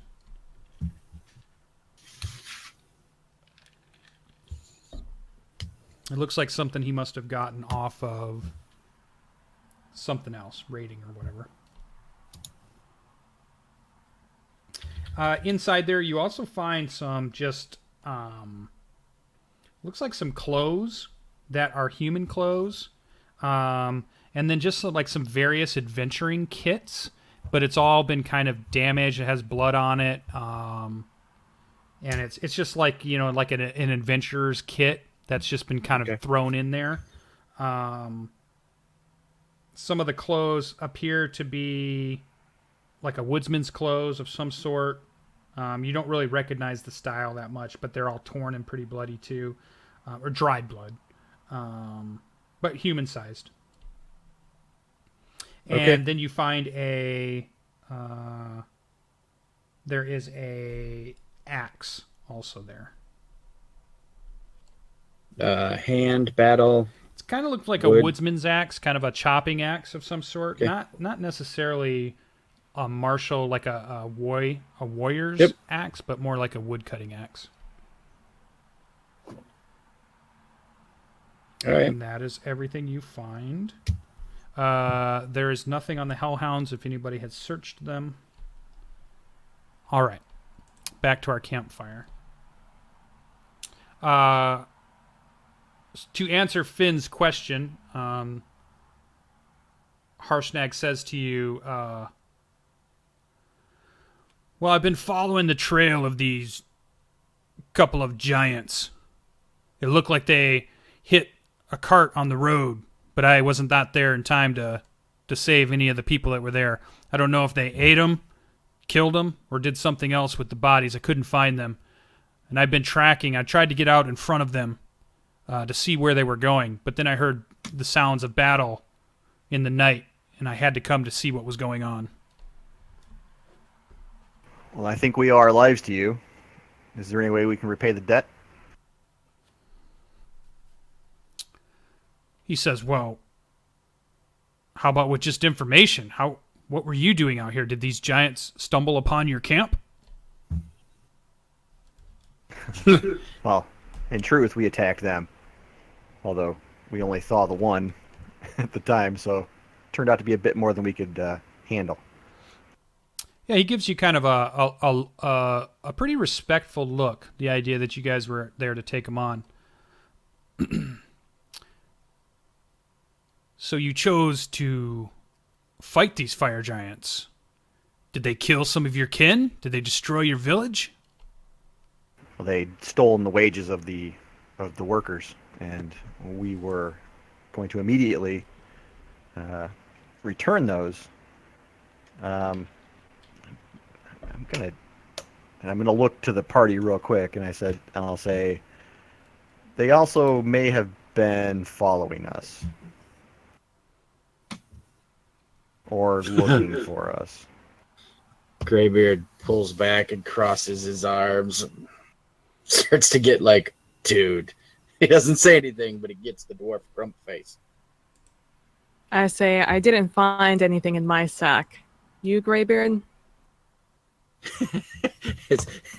As he lumps a huge sack over his shoulders, starts dragging it away. Nope, nothing in here. I did find 2 of the boxes, though. Yeah. Did you find Yeah, there's a chest in here. And so he looks to you, Fid, and he says, might have been following you, huh? Did you kill some of their kin? We killed 2 in... What was that noise? Tribord. Does somebody disagree? Because I'm going to tell them. I'm going to say No. we killed 2 in Tribor Yep. when they attacked the city there. Exactly. Oh, that's Oh, Tigray it's trying Tigray. to talk. All right. You sound very muffled. Yeah. Is that better now? Little. No. Nope. Nope. You're in the tunnel. You Are might you be going- typing Like tonight. speaking on different parts of the computer, There you hoping are. it works. Oh, Hey, there you are. There, right there. That's perfect. Right there? Right Yeah. there. Oh, that's nice and awkward. I'm like talking to the back of the computer. Oh, I'm glad. That sounds Like, good. His head's twisted around the side. I want a picture of that at some point. It's awkward. All right, he says, Tribor. How far back was that? 3 weeks? Distance or time? He had time. Oh, a couple of weeks, maybe 4, 5. He says, I was out in that area and I thought I heard a story of a group that took on some fire giants. They had some orcs with them, I thought, and if I'm not mistaken and the stories were true, they were some of Duke Zalto's minions. That they were. And he kind of shakes his head. I'd love to get my hands on Zalto's neck and break it. Oh. We are of one mind on that, sir. Says,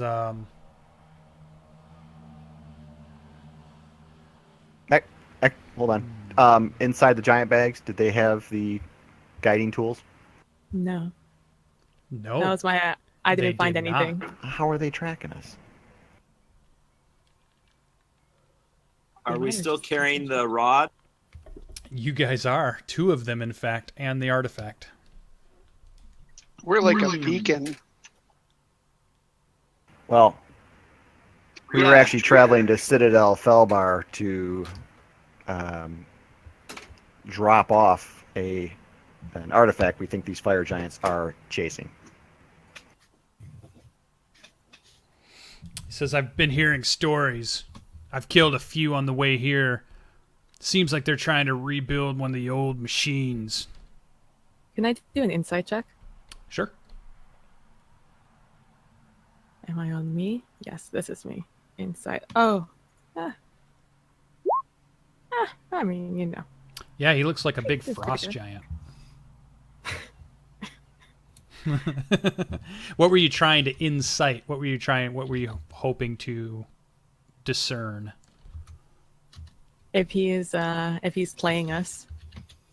if he's the one that's Yeah. actually Yeah, you're tracking this. you're getting no indication if he's lying or he's misleading, or you're not seeing anything sketchy, but you're not ready to drop your guard either. You're not getting any indication yet to trust him or distrust him one way or the other. Okay.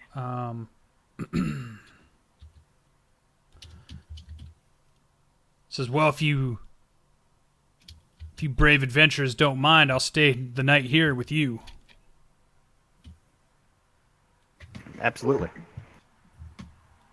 Yeah, and he just hunkers down and then undoes a bedroll that's strapped to his back, and he kind of puts it kind of near a little ways from the fire. He actually doesn't seem to want to be too near it, but he's giving you guys plenty of room to stay near it. And he just kind of starts to kind of make a spot, and he kind of binds some wounds that he's got on him, like some scratches, and he's checking out the armor and seeing where he got hit and cleaning off some of his plate mail and making sure his axe is clean. But he places it next to him. He doesn't leave it on his back. He places it in easy reach. By the way, I'm sawing off fire giant toes. Toes? Okay. You Like 10 minutes later. Mm-hmm. You got dwarven toes. delicacy. And it's bigger than your Hey. head. I've played Skyrim. It's going to smell really bad. You'll in need about it for 2 a days. spell No, it later, is what you're won't. saying. You put it in the bag of holding, and time stops. Don't you have to eat it to figure out what it does, though? Yeah, probably, but I'm not doing that. You have to lick it. It's a charm. Okay. What shall the group do for the evening? I asked Finn where Nod is. Well, the fire giant took a swing at him, and rather than take the full brunt, he chose to return to an incorporeal form. I'll bring him back once we have a minute or two to really sit and relax. But I want to show Two Smiles the process, so that he understands how I commune with our God. Okay. Well, And good luck with for a Nod. little bit of information, I believe the statuettes will last for 10 minutes, or you can speak the word again and they'll go back into the figurine. You can't use I'll speak it, the I word and turn my believe- back into a figurine. Yeah, and I think you can't use it again for another 7 days. Mhm. Okay. 7 days, or is it once a day? I thought it said No. 7, but I can look it up Yeah. again. Wow. You can be a lion for up to an hour. Oh, up to and an hour.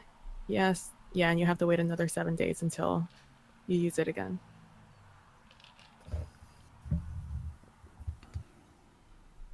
Okay.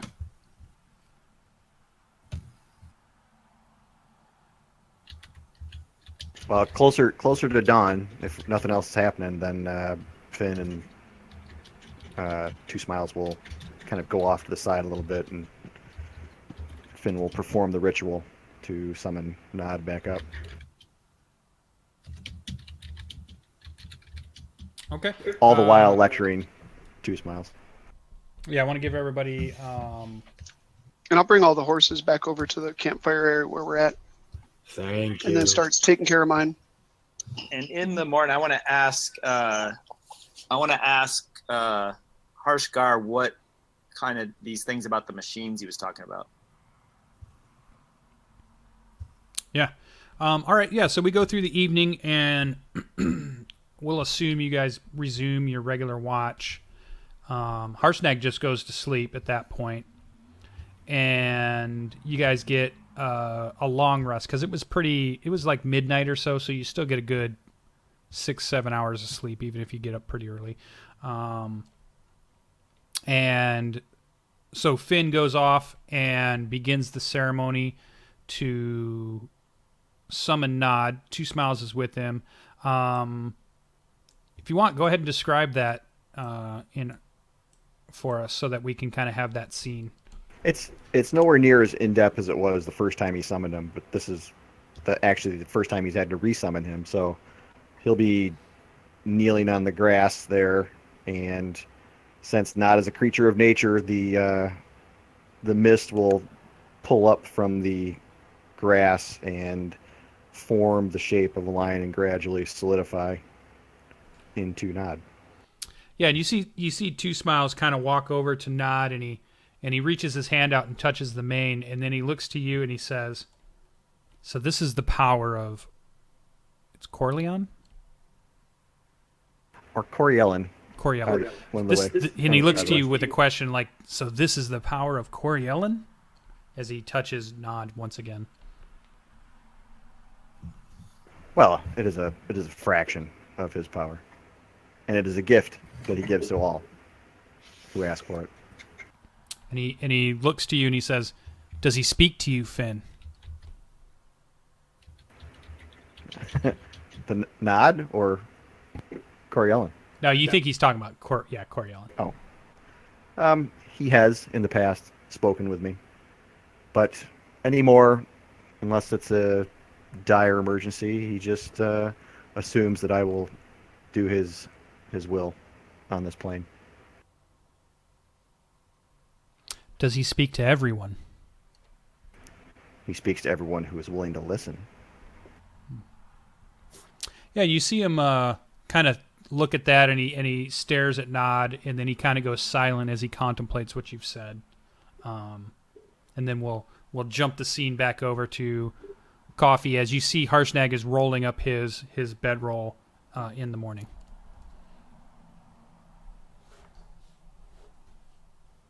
All right. I'm going to go up to him. Yeah, he kind of sees you walking up to him. All right, I'm going to ask him specifically, you spoke of the machines that the fire giants were attempting to reconstruct. What exactly was that?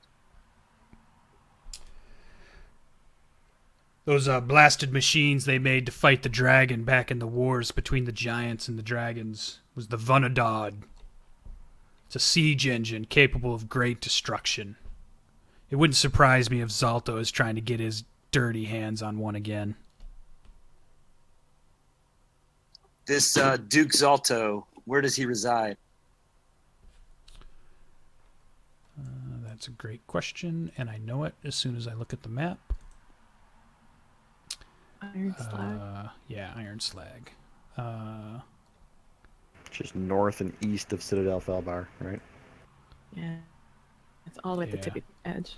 Yeah, he says, about 150 miles north of here, you'll find a blot in the Spire Mountains, Iron Slag. The dwarves had laid it low during the recent attacks and wars when the orcs had fought in the Silver Marches. But I've heard rumors once again that they're trying to relight those forges.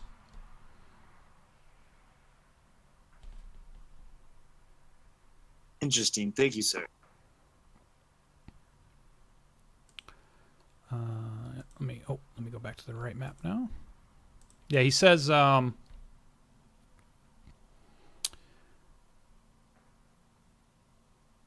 as I guess as you're still there before you walk off, he's like, so it's not often that many would take on the troubles of the fire giants. Do you have some grudge against Duke Zalto also?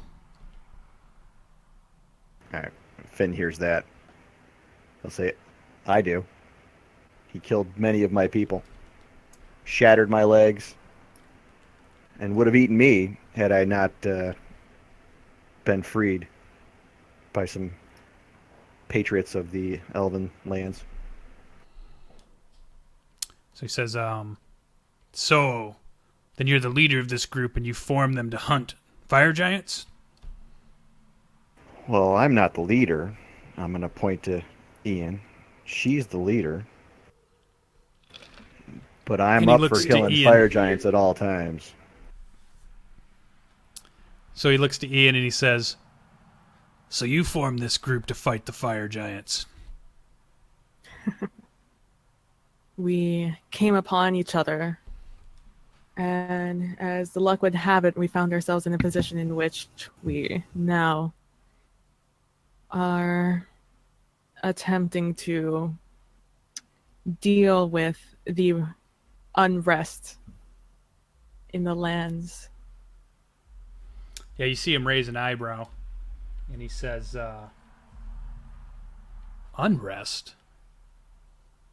Yeah, she's talking about the orbining. The organing. The ordering, Graybeard.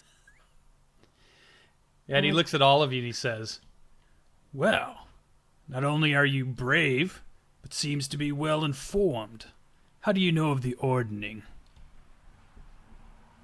Zephyros, or was that it? Did I get it right? Zephyros. That guy. And I point with my thumb at Coffee. Yeah, and he says, oh, don't tell me you encountered that doting fool. Unfortunately. Him and his floating castle. He's always sticking his nose where it doesn't belong. Agreed. Not anymore, according to him. Oh, I'm sure he'll forget that. He did seem quite forgetful. So he told you of the ordering has been broken. Then you Yes. know the storm giants no longer have control of the giants, the lesser clans. They were what kept them in check, and now they roam and range across the lands, doing what they wish. It's one of the reasons I'm out here, trying to stop all of their mess they are making. As are we. We, in fact, have found it upon ourselves that we may be going up against the, what is it? Is it forge? The forge? Is it like a castle? Ironslag? Yeah. It's kind of like the lair of Duke's Alto. The fortress of Duke's Alto. We may be finding ourselves attacking the forge, or at least attempting to destroy the weapon that Duxalto wants to bring back. And Unless, he kind of of looks course, at you you and have he a says, better idea for what we could do if we happen to come across some of the parts. It's a gift. We could use it against them. Nice. You shut up, Boromir. Our and he intent looks had been you to and he travel. says, Our intent had been to travel to Citadel Felbar and leave these parts with the dwarves. It's the only safekeeping we could think of for them. yeah, it would not serve anyone well for Zalto to get his hands on the Vonadad. Oh, I like the sound of that. And he kind of thinks a minute and he says, but that's only addressing the symptom of the problem. The problem is King Hecaton is missing. Hecaton? Yeah. King Hecaton. She says with question in her voice. Is he a frost giant? He was the king of the giants, the storm giants, ruler of those who kept the ordering and kept all of the lesser giants in check. Oh, it's Hecaton, not Kecaton, with an H. How does a giant go missing? And he lets out a hearty laugh, and he says, well, that is the crux of the problem, isn't it?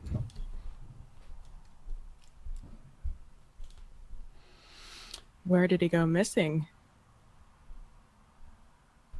The storm knew giants where- have their fortress in their storm cities. And once the ordering was broken, King Hecaton went. Nobody could find King Hecaton at the time. And it's believed that the two are not a coincidence. So a coup? You believe there was a coup? A coup, sorry. Or a coupe, a two-door sedan. I do. I was with. Yeah, and he says, for every 100 giants, there's an idea of what happened or where he went. So thousands of rumors or possibilities, but nobody knows for sure. Everybody, all of the good aligned giants are still looking for the king in hopes to restoring him will restore the ordning. So you believe him not dead? All we know is he's missing. King Hekaton, Storm Giants. And it happened right after the ordning broke, right? They happened at the same time as far as, yeah. Did he make the announcement that he was breaking the ordning, or did it happen when he went missing, I guess is... Same night. The ordning was broken and no one could find King Hekaton. Well, then who announced the ordning was broken? Every giant could feel it in their bones when it was shattered. And he kind of looks at you, Finn, kind of recognizing your symbol, and he says, "It would be similar to when your God speaks to his disciples."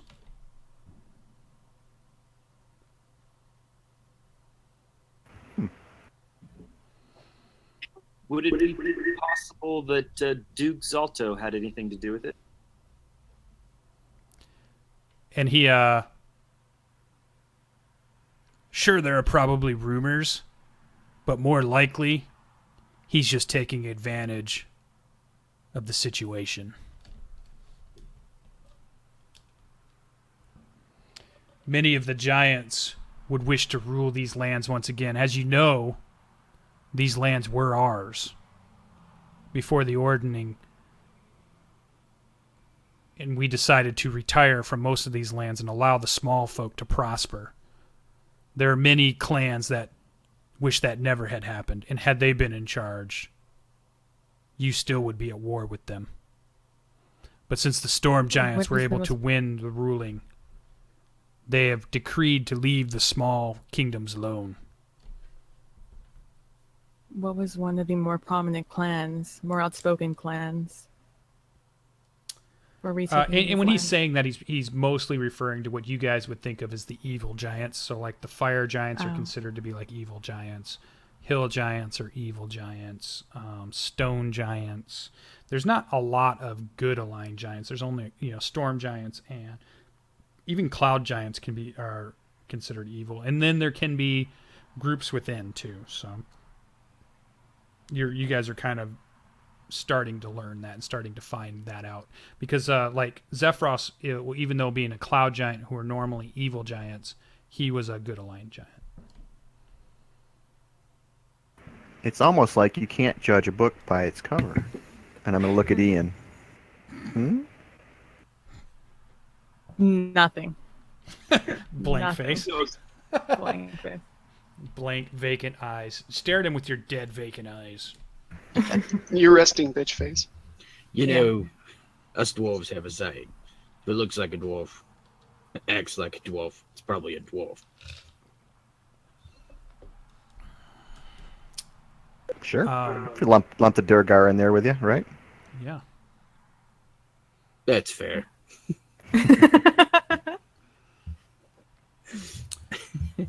Says, well, it seems, though we have just met, and though our paths have crossed through coincidence, it seems we share the same desire, which is to restore the ordning. And maybe maybe at the end of that, it's more of like a question mark more than it is a statement. And to kill Duke Zalto. Yes. And he kind of chuckles, we can only hope. Then he kind of looks to you, he walks over to Ian, and the ground once again shakes. And he says, well then, leader Ian, would you allow me to accompany your adventure party while you undertake this quest? And we all say yes. I will not. I can't remember how to say it, so I'm just going to say, yes. Oh my god, I already forgot his name. Harshnag. Oh, you know what? Let me do this so you guys can see it. Show nameplate. Oh, do you guys not see the nameplate? Nope. No. Says show nameplate. Advanced. How about now? I'll move it out of the way. Got it. There we Harshnag. go. Let's get rid of some of this other stuff. Yes, Harshnag. You may accompany us on our adventure to restore the ordning in whichever capacity you wish. Well then, comrades. Let us have great luck in the hunt. And he hefts his axe once more. And then he just kind of goes back to his place and he says, at your command, as he nods to you, and then he just kind of goes back and sits. Okay, I have to interrupt. All I can see is the theme from Eddie's Father, which I posted in chat, and Ian and the giant like roughhousing and smiling and like splashing water at each other. You know, I can't get that out of my head. It keeps making me laugh. There's something wrong with you. I know, but it's the RBF of Ian that makes it so funny. You know? Well, things just got more interesting. Oh, yeah.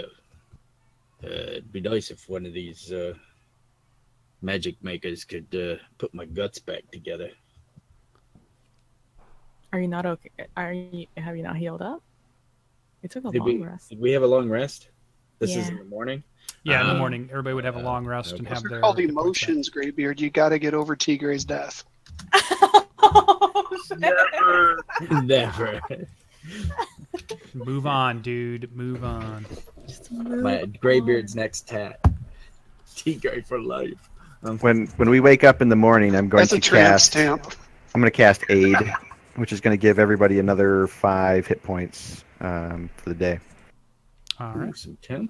Nice. How many hit points did we give Two Smiles as his max? I think I've got him down as 13. Let me look. Oh, okay. I think that's what he's on his token then. Yeah. All right.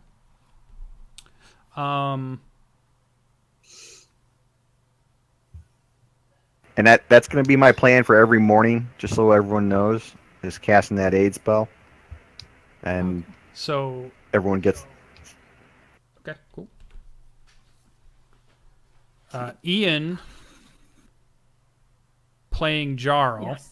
Jarrel would like Yes. to poignantly stare at Graybeard and you, and he would like to ask out loud so everybody can hear. What is it you found, or what did you find when you searched the bodies? That is not the Jarl voice. I know. I'm gonna let Ian do it. So, what did you guys find in the sacks the giants held? I can hear it in my head. It's just not coming out. Think of Count Dracula meets Confucius. No, dude, it's just Boris from Bullwinkle. That's all. Or Natasha, in this Or case. Natasha. Boris, Moose and Squirrel. All right. That was good, actually. All right. I say I found a chest and this metal belt and some woodsman's clothes and this wood chopping axe. And I kind of like flip the axe in the air and catch it. And then I'm like holding it out like I'm gonna use it to fight with, but it's obviously not a fighting weapon. Ooh, let me. I'm gonna run over and cast detect magic. Nice. Is that all you say you found, Graybeard? Well, that's what I. All right, so Ian, go ahead and have Jarrel roll an insight check on Graybeard. He'd like to know if Graybeard is telling the truth. Oh yeah. Can I oppose with a deception? At advantage, by the way, since Greybeard usually. Oh yeah, wins. you can try. All right. Can he roll a 20? Bam. No, I can't. Yeah, Jarrel clearly realizes you are not telling the full truth. He doesn't know what truth quite yet, but you're not telling the full truth. Are you sure you are not forgetting anything? Dwarf. Oh, all these bloody clothes, and there would appear to be a little bit of silver in there, unless I could have palmed it last night. Well, you could have done all of that, but he realizes you're lying when you're saying it. Oh, okay. All right. All right. Well, then that's what I say, is that there's these bloody clothes and parts of an adventurer's kit, and then I pour it out. Yeah, and he still realizes you're not telling the whole truth. And there was no sign of coin, was there, Dwarf? No sign of coin. There was no signs about coin. Yeah, that was a true lie. And now Ian is looking at you like Graybeard. Yeah, you can do an insight on. Now Ian does an insight. I mean, with Jarl's prodding, I'm assuming. But I'll do I an would think insight. so. Yeah. Yeah, and then we ask, "What about you, Ian?" Ian Oh, Ian's like, no, he's telling the truth. says exactly what she found. That I found 3 black dragon scales that are enormous that maybe Finn can use. The other 2 chests. And I look very pointedly at Graybeard. 90 gold pieces and 13 pieces of platinum. Oh, you would get the one with all the coin. And another lie. Jarl's just like Graybeard. Yeah, Ardreth realizes you're lying. Ardreth. Oh, yeah, because I only rolled a 9. Yeah, you're not having a good morning of deception. It's not Obviously. working. So, Greybeard, do you want to share with your friends? And Harshnag starts laughing. It's good to be with adventurers again. Sure. Here's 110 silver pieces. Oh my and God. 80 gold pieces. Jarl just keeps looking at you. I wrote it down. I know exactly how much money. Yeah, but you never saw it, so you have no idea what was. With a 24 we can tell insight, by the Jarl tone knows in all your your dirty voice. secrets. Yeah, with a 24. I will say to Harshnag, they are particularly focused on material gains. You'll have to forgive them. He's like, you should meet some of the Force Grey members. They'd have been All at right, blows already. So I'm gonna cross off the 80 gold pieces and the 110 silver. And that other 100? You don't know anything about my other 100. But we can tell by the tone of your voice. Maybe Right. we should have Jarl Harshnag says- grab you by the feet and dangle you upside down until it all falls out of your It's pockets. all on the ground. Oh, so good. You guys. How's a dwarf supposed to... How am I supposed to buy all the supplies and the food and pay off merchants and stuff if you take every coin from me? And That's why we divided it, Graybeard. Once we have it all. But then I have to be the nice guy to merchants and passerbys and keep the food. You won't let me hold the money. And here, I wonder why. all right, there's 210 silver pieces. Nice. Somebody else write it down. It's off my list. Off my list. I'll divide it up in a second. Yeah, just give me a divvied number. All right, Coffee, you walk over, and actually there was the axe and the metal belt. And do you put the smoking pipe out there, Graybeard, or not? Yeah. Okay, so those 3 items are out. And I guess you could put the dragon scales out, I would assume. And Coffee casts what spell? Detect magic? Yeah, detect magic ritual. So you go ahead and tell us what that looks like. For Coffee, it just looks like he's concentrating really hard with his eyes closed as he touches each item. All right, and then as you touch He's the gonna metal purposely- belt, anything that Graybeard's ever interested in, he's gonna take way more time and act like he's like super intrigued by it. And Yeah, then go, nah, it's nothing. you definitely get a a reaction from the metal belt. The axe does not appear. The smoking pipe does not appear. The dragon scales do not appear to be magical, but the metal belt does. All right. It appears this one requires further investigation. I'm going to do identify on this one. Oh, you do have it. Finally, someone bought it for me. It was awesome. Oh, did you get a scroll? No, it was a scroll that he learned, though. Yeah, we went through that when Yeah. we were adventuring earlier. When I was Yeah, but did we roll for him, or did you guys say we're going to wait for Coffee to get back to do it? no, we did it. He Oh, spent okay. his. I just said we could take the money back and stuff if he didn't want to spend it. Oh, that's right. That's right. Okay, yeah. So So as a ritual, then you cast Identify, and you realize that this is a belt of stone giant strength. Ooh. Oh. Out of character, this would raise somebody's strength to 23 once they wear it. It will reform to fit anybody that puts it on, so it can be worn by anybody. It does need to be attuned. And then a 23 strength will give you the +6 bonus. So it's +6 to hit, +6 to damage on strength type weapons. So melee and everything. It appears this is a caster belt. No, I'm going to tell her. Chastity? Did you say a chastity belt? I like caster. It's only for spell users. I know. I was just... It's chastity belt. Obviously not for Graybeard. Yeah, Right, I'm going to tell them deception checks. this would make you almost as strong as Harshnag here. I assume stone giants are right below storm giants. Stone giants are probably second tier. So it goes hill giant, and then the next level would be stone and I want to say fire? Maybe? I forget. Let me look it up. Hold on. Well, then almost as strong as Harshnag.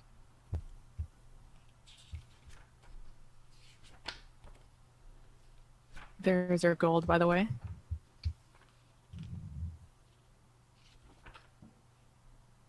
All right, working my way back up to buying plate. And Ben, I give you an extra platinum and 2 gold, and I tell you that that's the pocket change for your Smiles.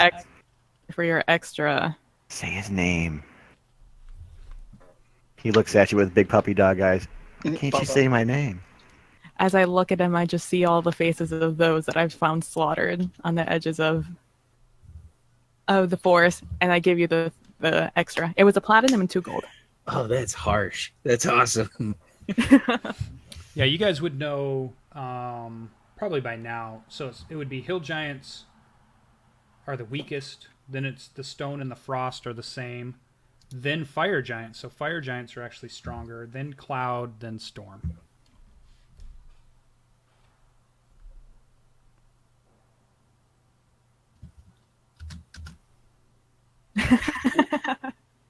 Sorry.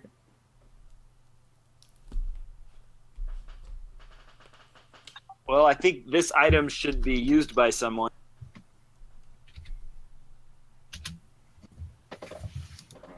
Graybeard. I would agree. What? I do not use strength in my attacks. Seems like it would make the most sense. Oh yeah, but I'm almost that strong now. I don't need no belt to make me stronger.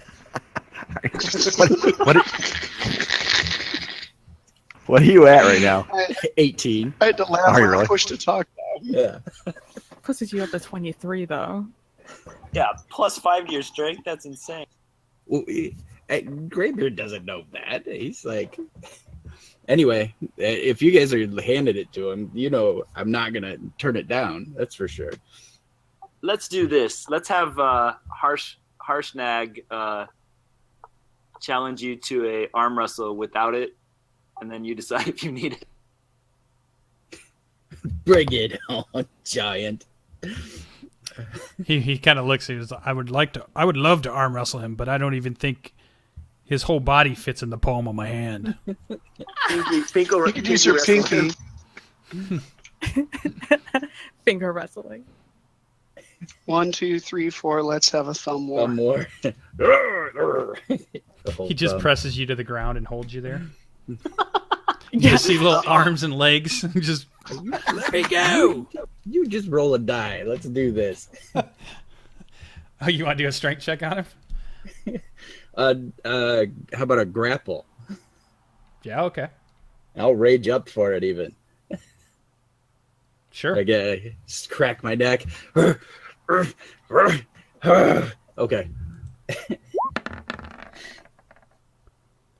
Where's it at?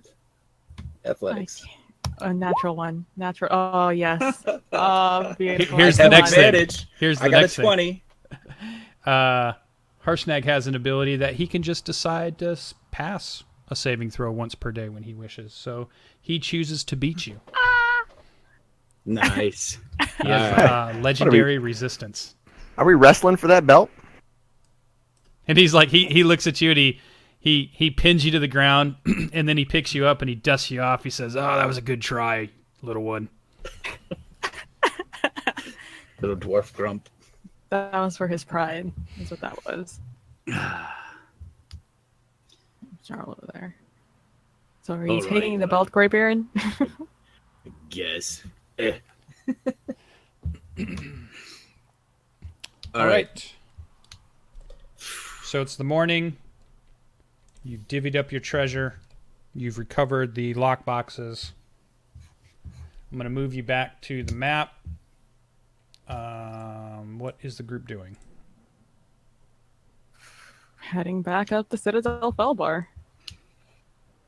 So what kind of giant strength belt was it? Belt of Stone Giant Strength. All right.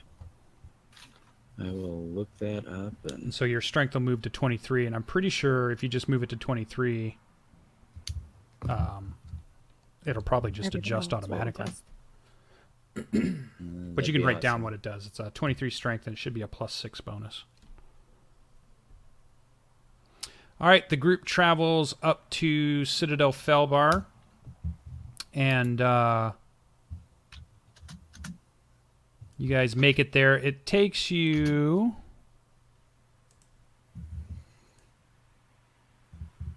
about a day and a half. So you get there about noon. After traveling another day and a half, you don't run into anything else on the way. It seems pretty quiet out here in the hills. Harshnag brings up the rear, travels behind you guys a little bit. And you guys approach the walls once again in the great gates that you've seen once before. And there's a guard captain there who greets you and asks, "What brings you back to Citadel Felbar?" Are they okay with Harshnag just walking right up? Harshnag, you notice, actually drifts off before he gets to the Citadel and just kind of is going to stay in the hills about a mile away and says he'll be here when you come back out of Citadel Felbar. He does not go into Citadel Felbar. Do you wish for anything, Harshnag, while we're in there? Nope. He says, "Nope, I'm just going to take a nap out here and send up a signal when you're ready to leave." Okay. We are back to get some artifacts looked at that we found on our travels. He says, and it's not a guard captain you've seen before. It's not the same. I don't know. Maybe it's a different dwarf. All look the same. I was just waiting for you to say it before I did. Yeah, they all look the same to an elf. And he's like, "Well, who are you going to try to see in the city?" What blacksmith? Is that what they recommended? We go see blacksmith. We need to speak to the king and queen. Yeah. You wish to... Oh, he kind of raises his eye there and he says, "Wait here." And he runs over, or he walks over to another dwarf, and you see it's kind of a younger dwarf, and it takes off running. A few minutes later, comes back, and he talks to the guard captain. The guard captain waves you on, and you follow the messenger dwarf, and he says, "The king and queen will see you now." And he brings you to a room. They don't bring you back to the throne room. They bring you back to more of like a refreshment room that seems to be off, kind of in a different area of the royal quarters. And the king and the queen are both there, not really dressed in their regalia, a little bit more regular day working kind of clothes or regular day clothes. They do not seem to be in their full getup that you saw them in the last time. And the king greets you as you walk in, and he says, "Back so soon?" Yes. We wish to speak about the artifacts that we showed you on our last visit here. He says, yes. Place them on the table. I do remember you showing them to us. A piece of the Vonadad, and appeared to be 2 rods. Right. Yeah, and he looks at him. He says, "We've seen 1 or 2 of these. It appears fire giants are scouring the lands using these rods." And he points to one of the rods, and they point to the nearest artifact. Yes, well, I mean, you've heard of our travel here and being attacked by fire giants looking for the pieces. We fear that they may be more formidable next time in retrieving this piece. And the safest place we can think to leave them, where we know they will not be taken, is here in the Citadel, in your formidable fortress. Yeah, and he looks to the queen, and and she kind of steps forward, and they look at each other, and she kind of has a conversation with him. She says, "It would be best if maybe we put them in the vault." And he kind of gives a nod. He says, "But we should destroy the rods. There's no reason to have them falling into anybody's hands. They're not needed." And she kind of nods, and she looks to you and says, we recommend that we have these rods destroyed, which we can do in our forges, and then we can place the piece of the artifact in our vault, which actually has a powerful anti-magic spell around it. It'll make it so that they won't be able to use these rods to find it. During this, I lean over into Finn, and I'm like, wouldn't it be good for us to be able to detect these things? Do you think perhaps a smaller version of these finding rods could be created?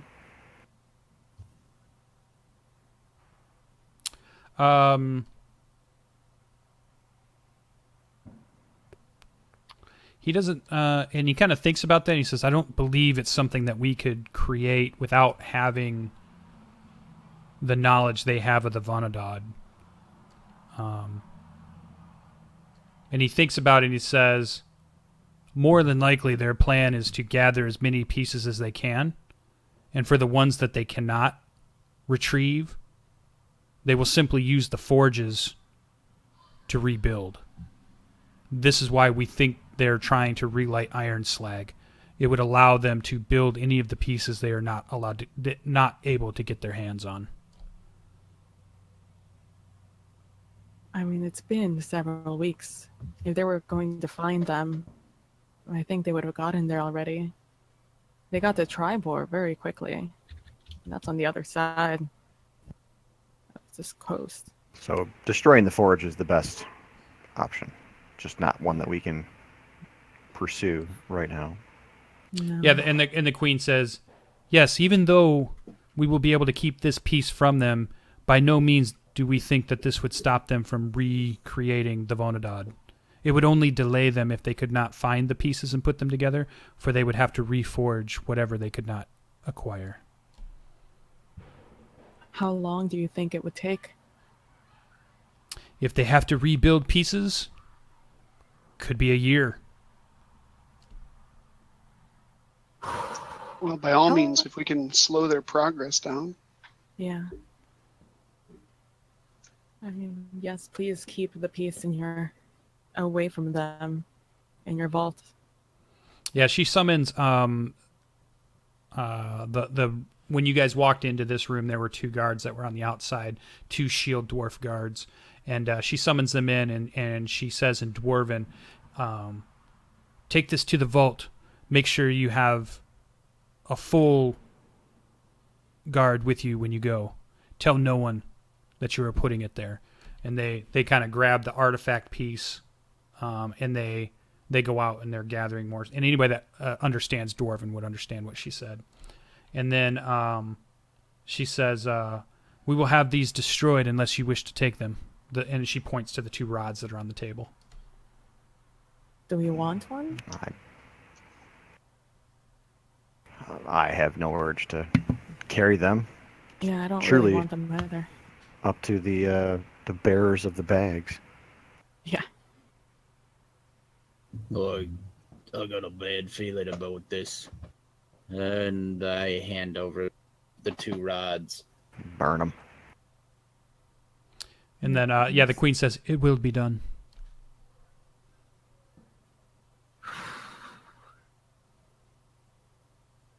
And then they kind of look at you, and the king says, so, you're going to take on Iron Slag then? Yes, yeah. Eventually. Unfinished business with one of their giants. Yeah, he says, you do not have to rush. Take your time, scout it out. It is a fortress, and they will be prepared to defend it. But you seem to be quite resourceful already. We put our faith in you. Thank you. A bow. Yeah. I do the same. Coffee doesn't recognize that word. Scouting. Scouting? What's scouting? Yeah, I'll do I thought he meant bowing. beard all the way to the floor kind of bow. Deep bow. I will do a proper courtesy. In the town, you guys are being led back up, and before you leave the underground portion, we're going to have you, Spammy, go ahead and give us a description of your character. You're going to walk up, and what you have heard is you've been here at the Citadel Felbar for a bit. You came with a caravan, and you've heard of a group of adventurers that came and dropped off Gelron, who was a pretty famous armorer from Tribor, and you had some acquaintances in Tribor, and you've heard that this group is the group that is basically being said has saved Tribor, and it's your hope that maybe they'll allow you to join them in their adventures, as you feel like they're worthy heroes. Okay.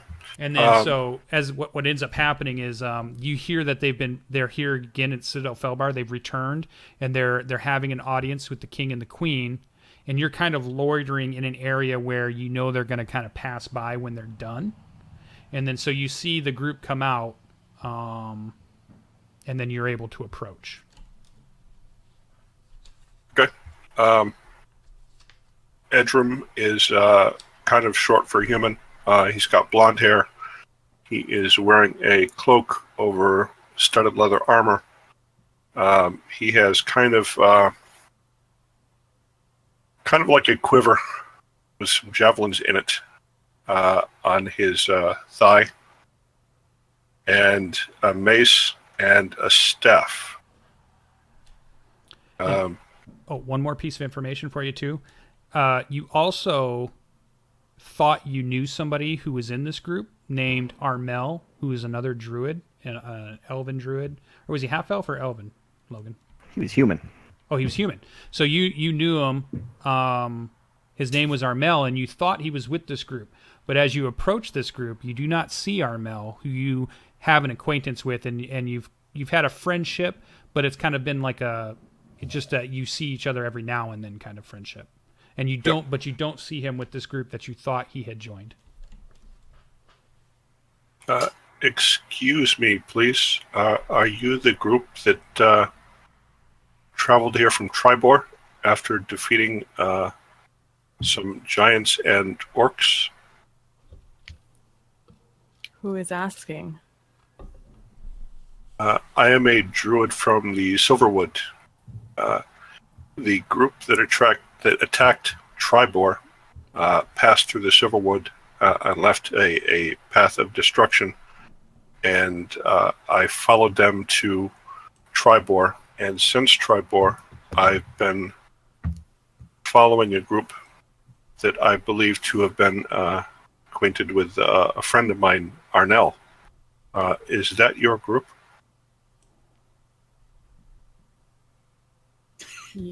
Yes. We had... I look over at Finn. Finn never met Armel, really. I mean, just kind of in passing. Yeah, he traveled with us. Does he owe you money? No. I wouldn't mind learning what happened to him, but the reason for my voyage is that I wanted recompense against the giants that are causing so much destruction in this area. Oh, well, I like the way this one talks. He talks like you, Coffee, and I punch Edrim in the arm, and I'm like, I gotta go buy some pipe weed and some coffee. Edrim kind of looks at his arm for a moment, and then looks at you, and then looks back at his arm, and clearly just doesn't understand any of that. And I just walk off. Well, it seems we have another one to add to our army. I guess we're not in a position to say no, but what are you? You're a druid? How long have you been druiding? Have you ever seen battle? All we know of the druids is no one knew who they were or what they were doing. Oh my god. I'm standing a little teeny Stonehenge now. You should get inspiration for that. Turn it up to 11. Oh my god. I've been on my own for several years now, and I have... well, I wouldn't call myself a seasoned veteran. I have been in some fights. I mean, sure. I mean, we already got Mr. Uthgart. What's a druid to an Uthgart? Sure. You're welcome to join our party. Just I thank don't you. die. Just don't die. Nice. Most likely kill you in the morning. Do you have any faction markings on him anywhere that we can spot? No. Probably the only two things of note. He has a shield, but it's wooden rather than steel, and he has a flute, which Ardreth probably realizes doesn't have anything to do with what he considers flutes. It was something that Edrin made on his own. It looks pretty crudely done, and has nothing to do with the musical tradition that Ardreth is accustomed to. Doesn't matter. We're putting the band back together. He's in. Oh my god. The Hong Kong Cavaliers coming. Oh, that's such a good one. Bonsai. Right at that time, too, a raven, a white That's raven not ominous at all.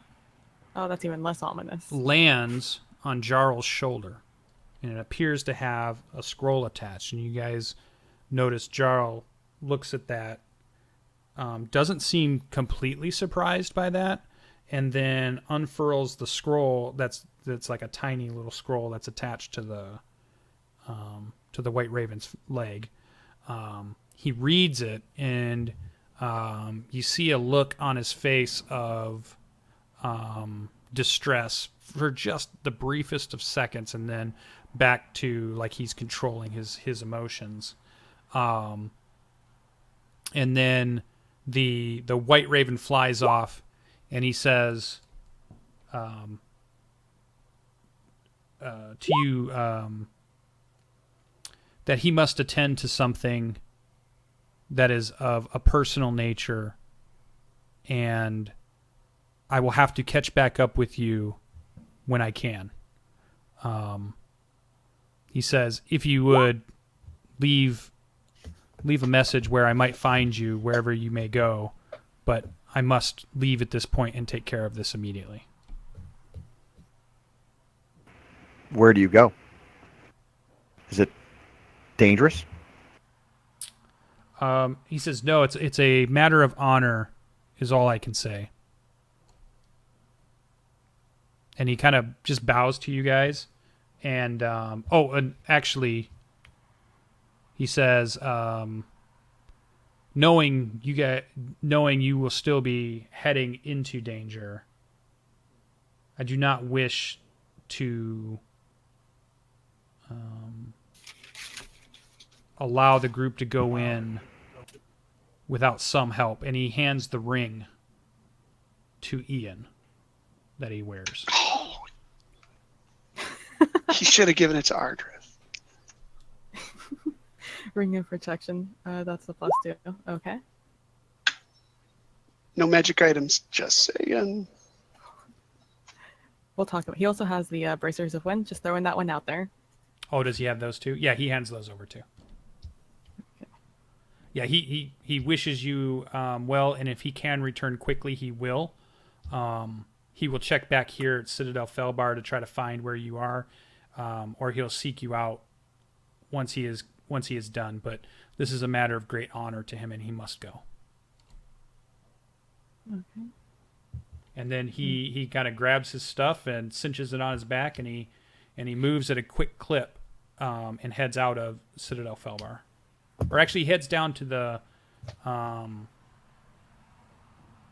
merchant district area, and it looks like he's booking some type of passage. It would be as much as you guys see. We were to go to the market, and I don't know, ask somebody for a map of the Sword Coast. What are the chances we would find one? You could probably find a fairly good map. The issue is that all of the maps that we have online are going to have way more stuff than probably would be on the map that you had. Which is why we kind of roll to see if you guys have been there or if it would be open. So we could say you bought a map, and then if you try to find something on there, we could make a roll. And then if you make the roll, and then I'll uncover it. But if you don't make the roll, I'll say it's not on the map that you have. Just for the record, from now on, in every city we stop in, I'm going to look and buy a map to compare and contrast and just add stuff on until we have a fairly comprehensive map. Because Sure. Ian has a thing that she's good at remembering stuff when it comes to geography and maps and stuff. So, Yeah, that sounds good. but now that we don't have Jarrel. Yeah, and what we'll do is as you gain more maps, we can just give you a bonus to the roll to see if it's on any Yeah, of the maps. sure. Yeah, makes sense. All right. Cool. So the group is brought back out to the Citadel. You're at the area that is kind of the merchant area. You can either leave, you can stay here. We are at our 10 o'clock time. And this is at a place where we've kind of quickly introduced. The battle took still a little bit longer, so I didn't get a great introduction for Spammy, but we'll have more time to have his character kind of interact with you guys, and we'll get to meet more and learn a little bit more about him. And it was a little hurried to get Jarrel to move off. I was going to spend a little more time on that, but we kind of got near the end of our session here, so I wanted to get that done. So we're at the end of our session. You guys are at Citadel Felbar. You've relieved yourself of the artifacts and the rods, so you can mark them off of your character sheets. Those are being taken care of. And when we pick up, you'll be able to decide what your next move is as you are in Citadel Felbar. Real quick, Yeah. Graybeard walks back up and he's like, "Hey, where's Jarrel?" And then cut scene. Okay. And then ending credits scene shows Jarrel on a horse riding for the wind, and he's got like a cool hat on, and he's riding He's got a towards pocket watch with monastery. Greybeard's picture in it. Yeah, he's riding, and you see the gates of a monastery. You see him enter the gates of the monastery, and you see all of the monks lined up, and they, as if they were waiting for him. And the scene cuts out as the doors shut behind him, and then the scene fades, and the rest of the credits roll. Nice. Mysterious.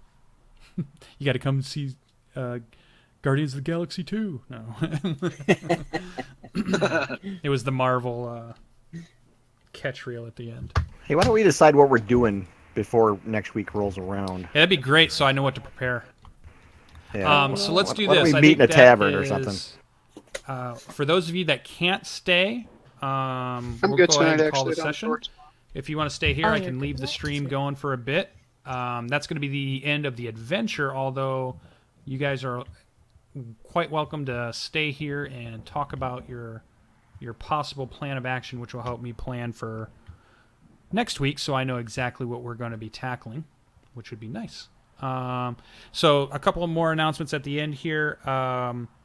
Thanks, Spammy, for joining us. Hope you're going to enjoy. I know you've been watching Storm King's Thunder. Yep. So you know everything that's going on, which is cool, so you'll fit right in. And you can see the other group that's running on Thursday, which is Logan, PB, Graybeard, and Spammy. And then we're also going to have a guest named Marista is going to be joining us. So you can check out that homebrew 5th edition game on Thursday. And then this Sunday coming up, we have a one-shot with Jordan from YouTube. He's the JORPHDAN, so the PH is silent.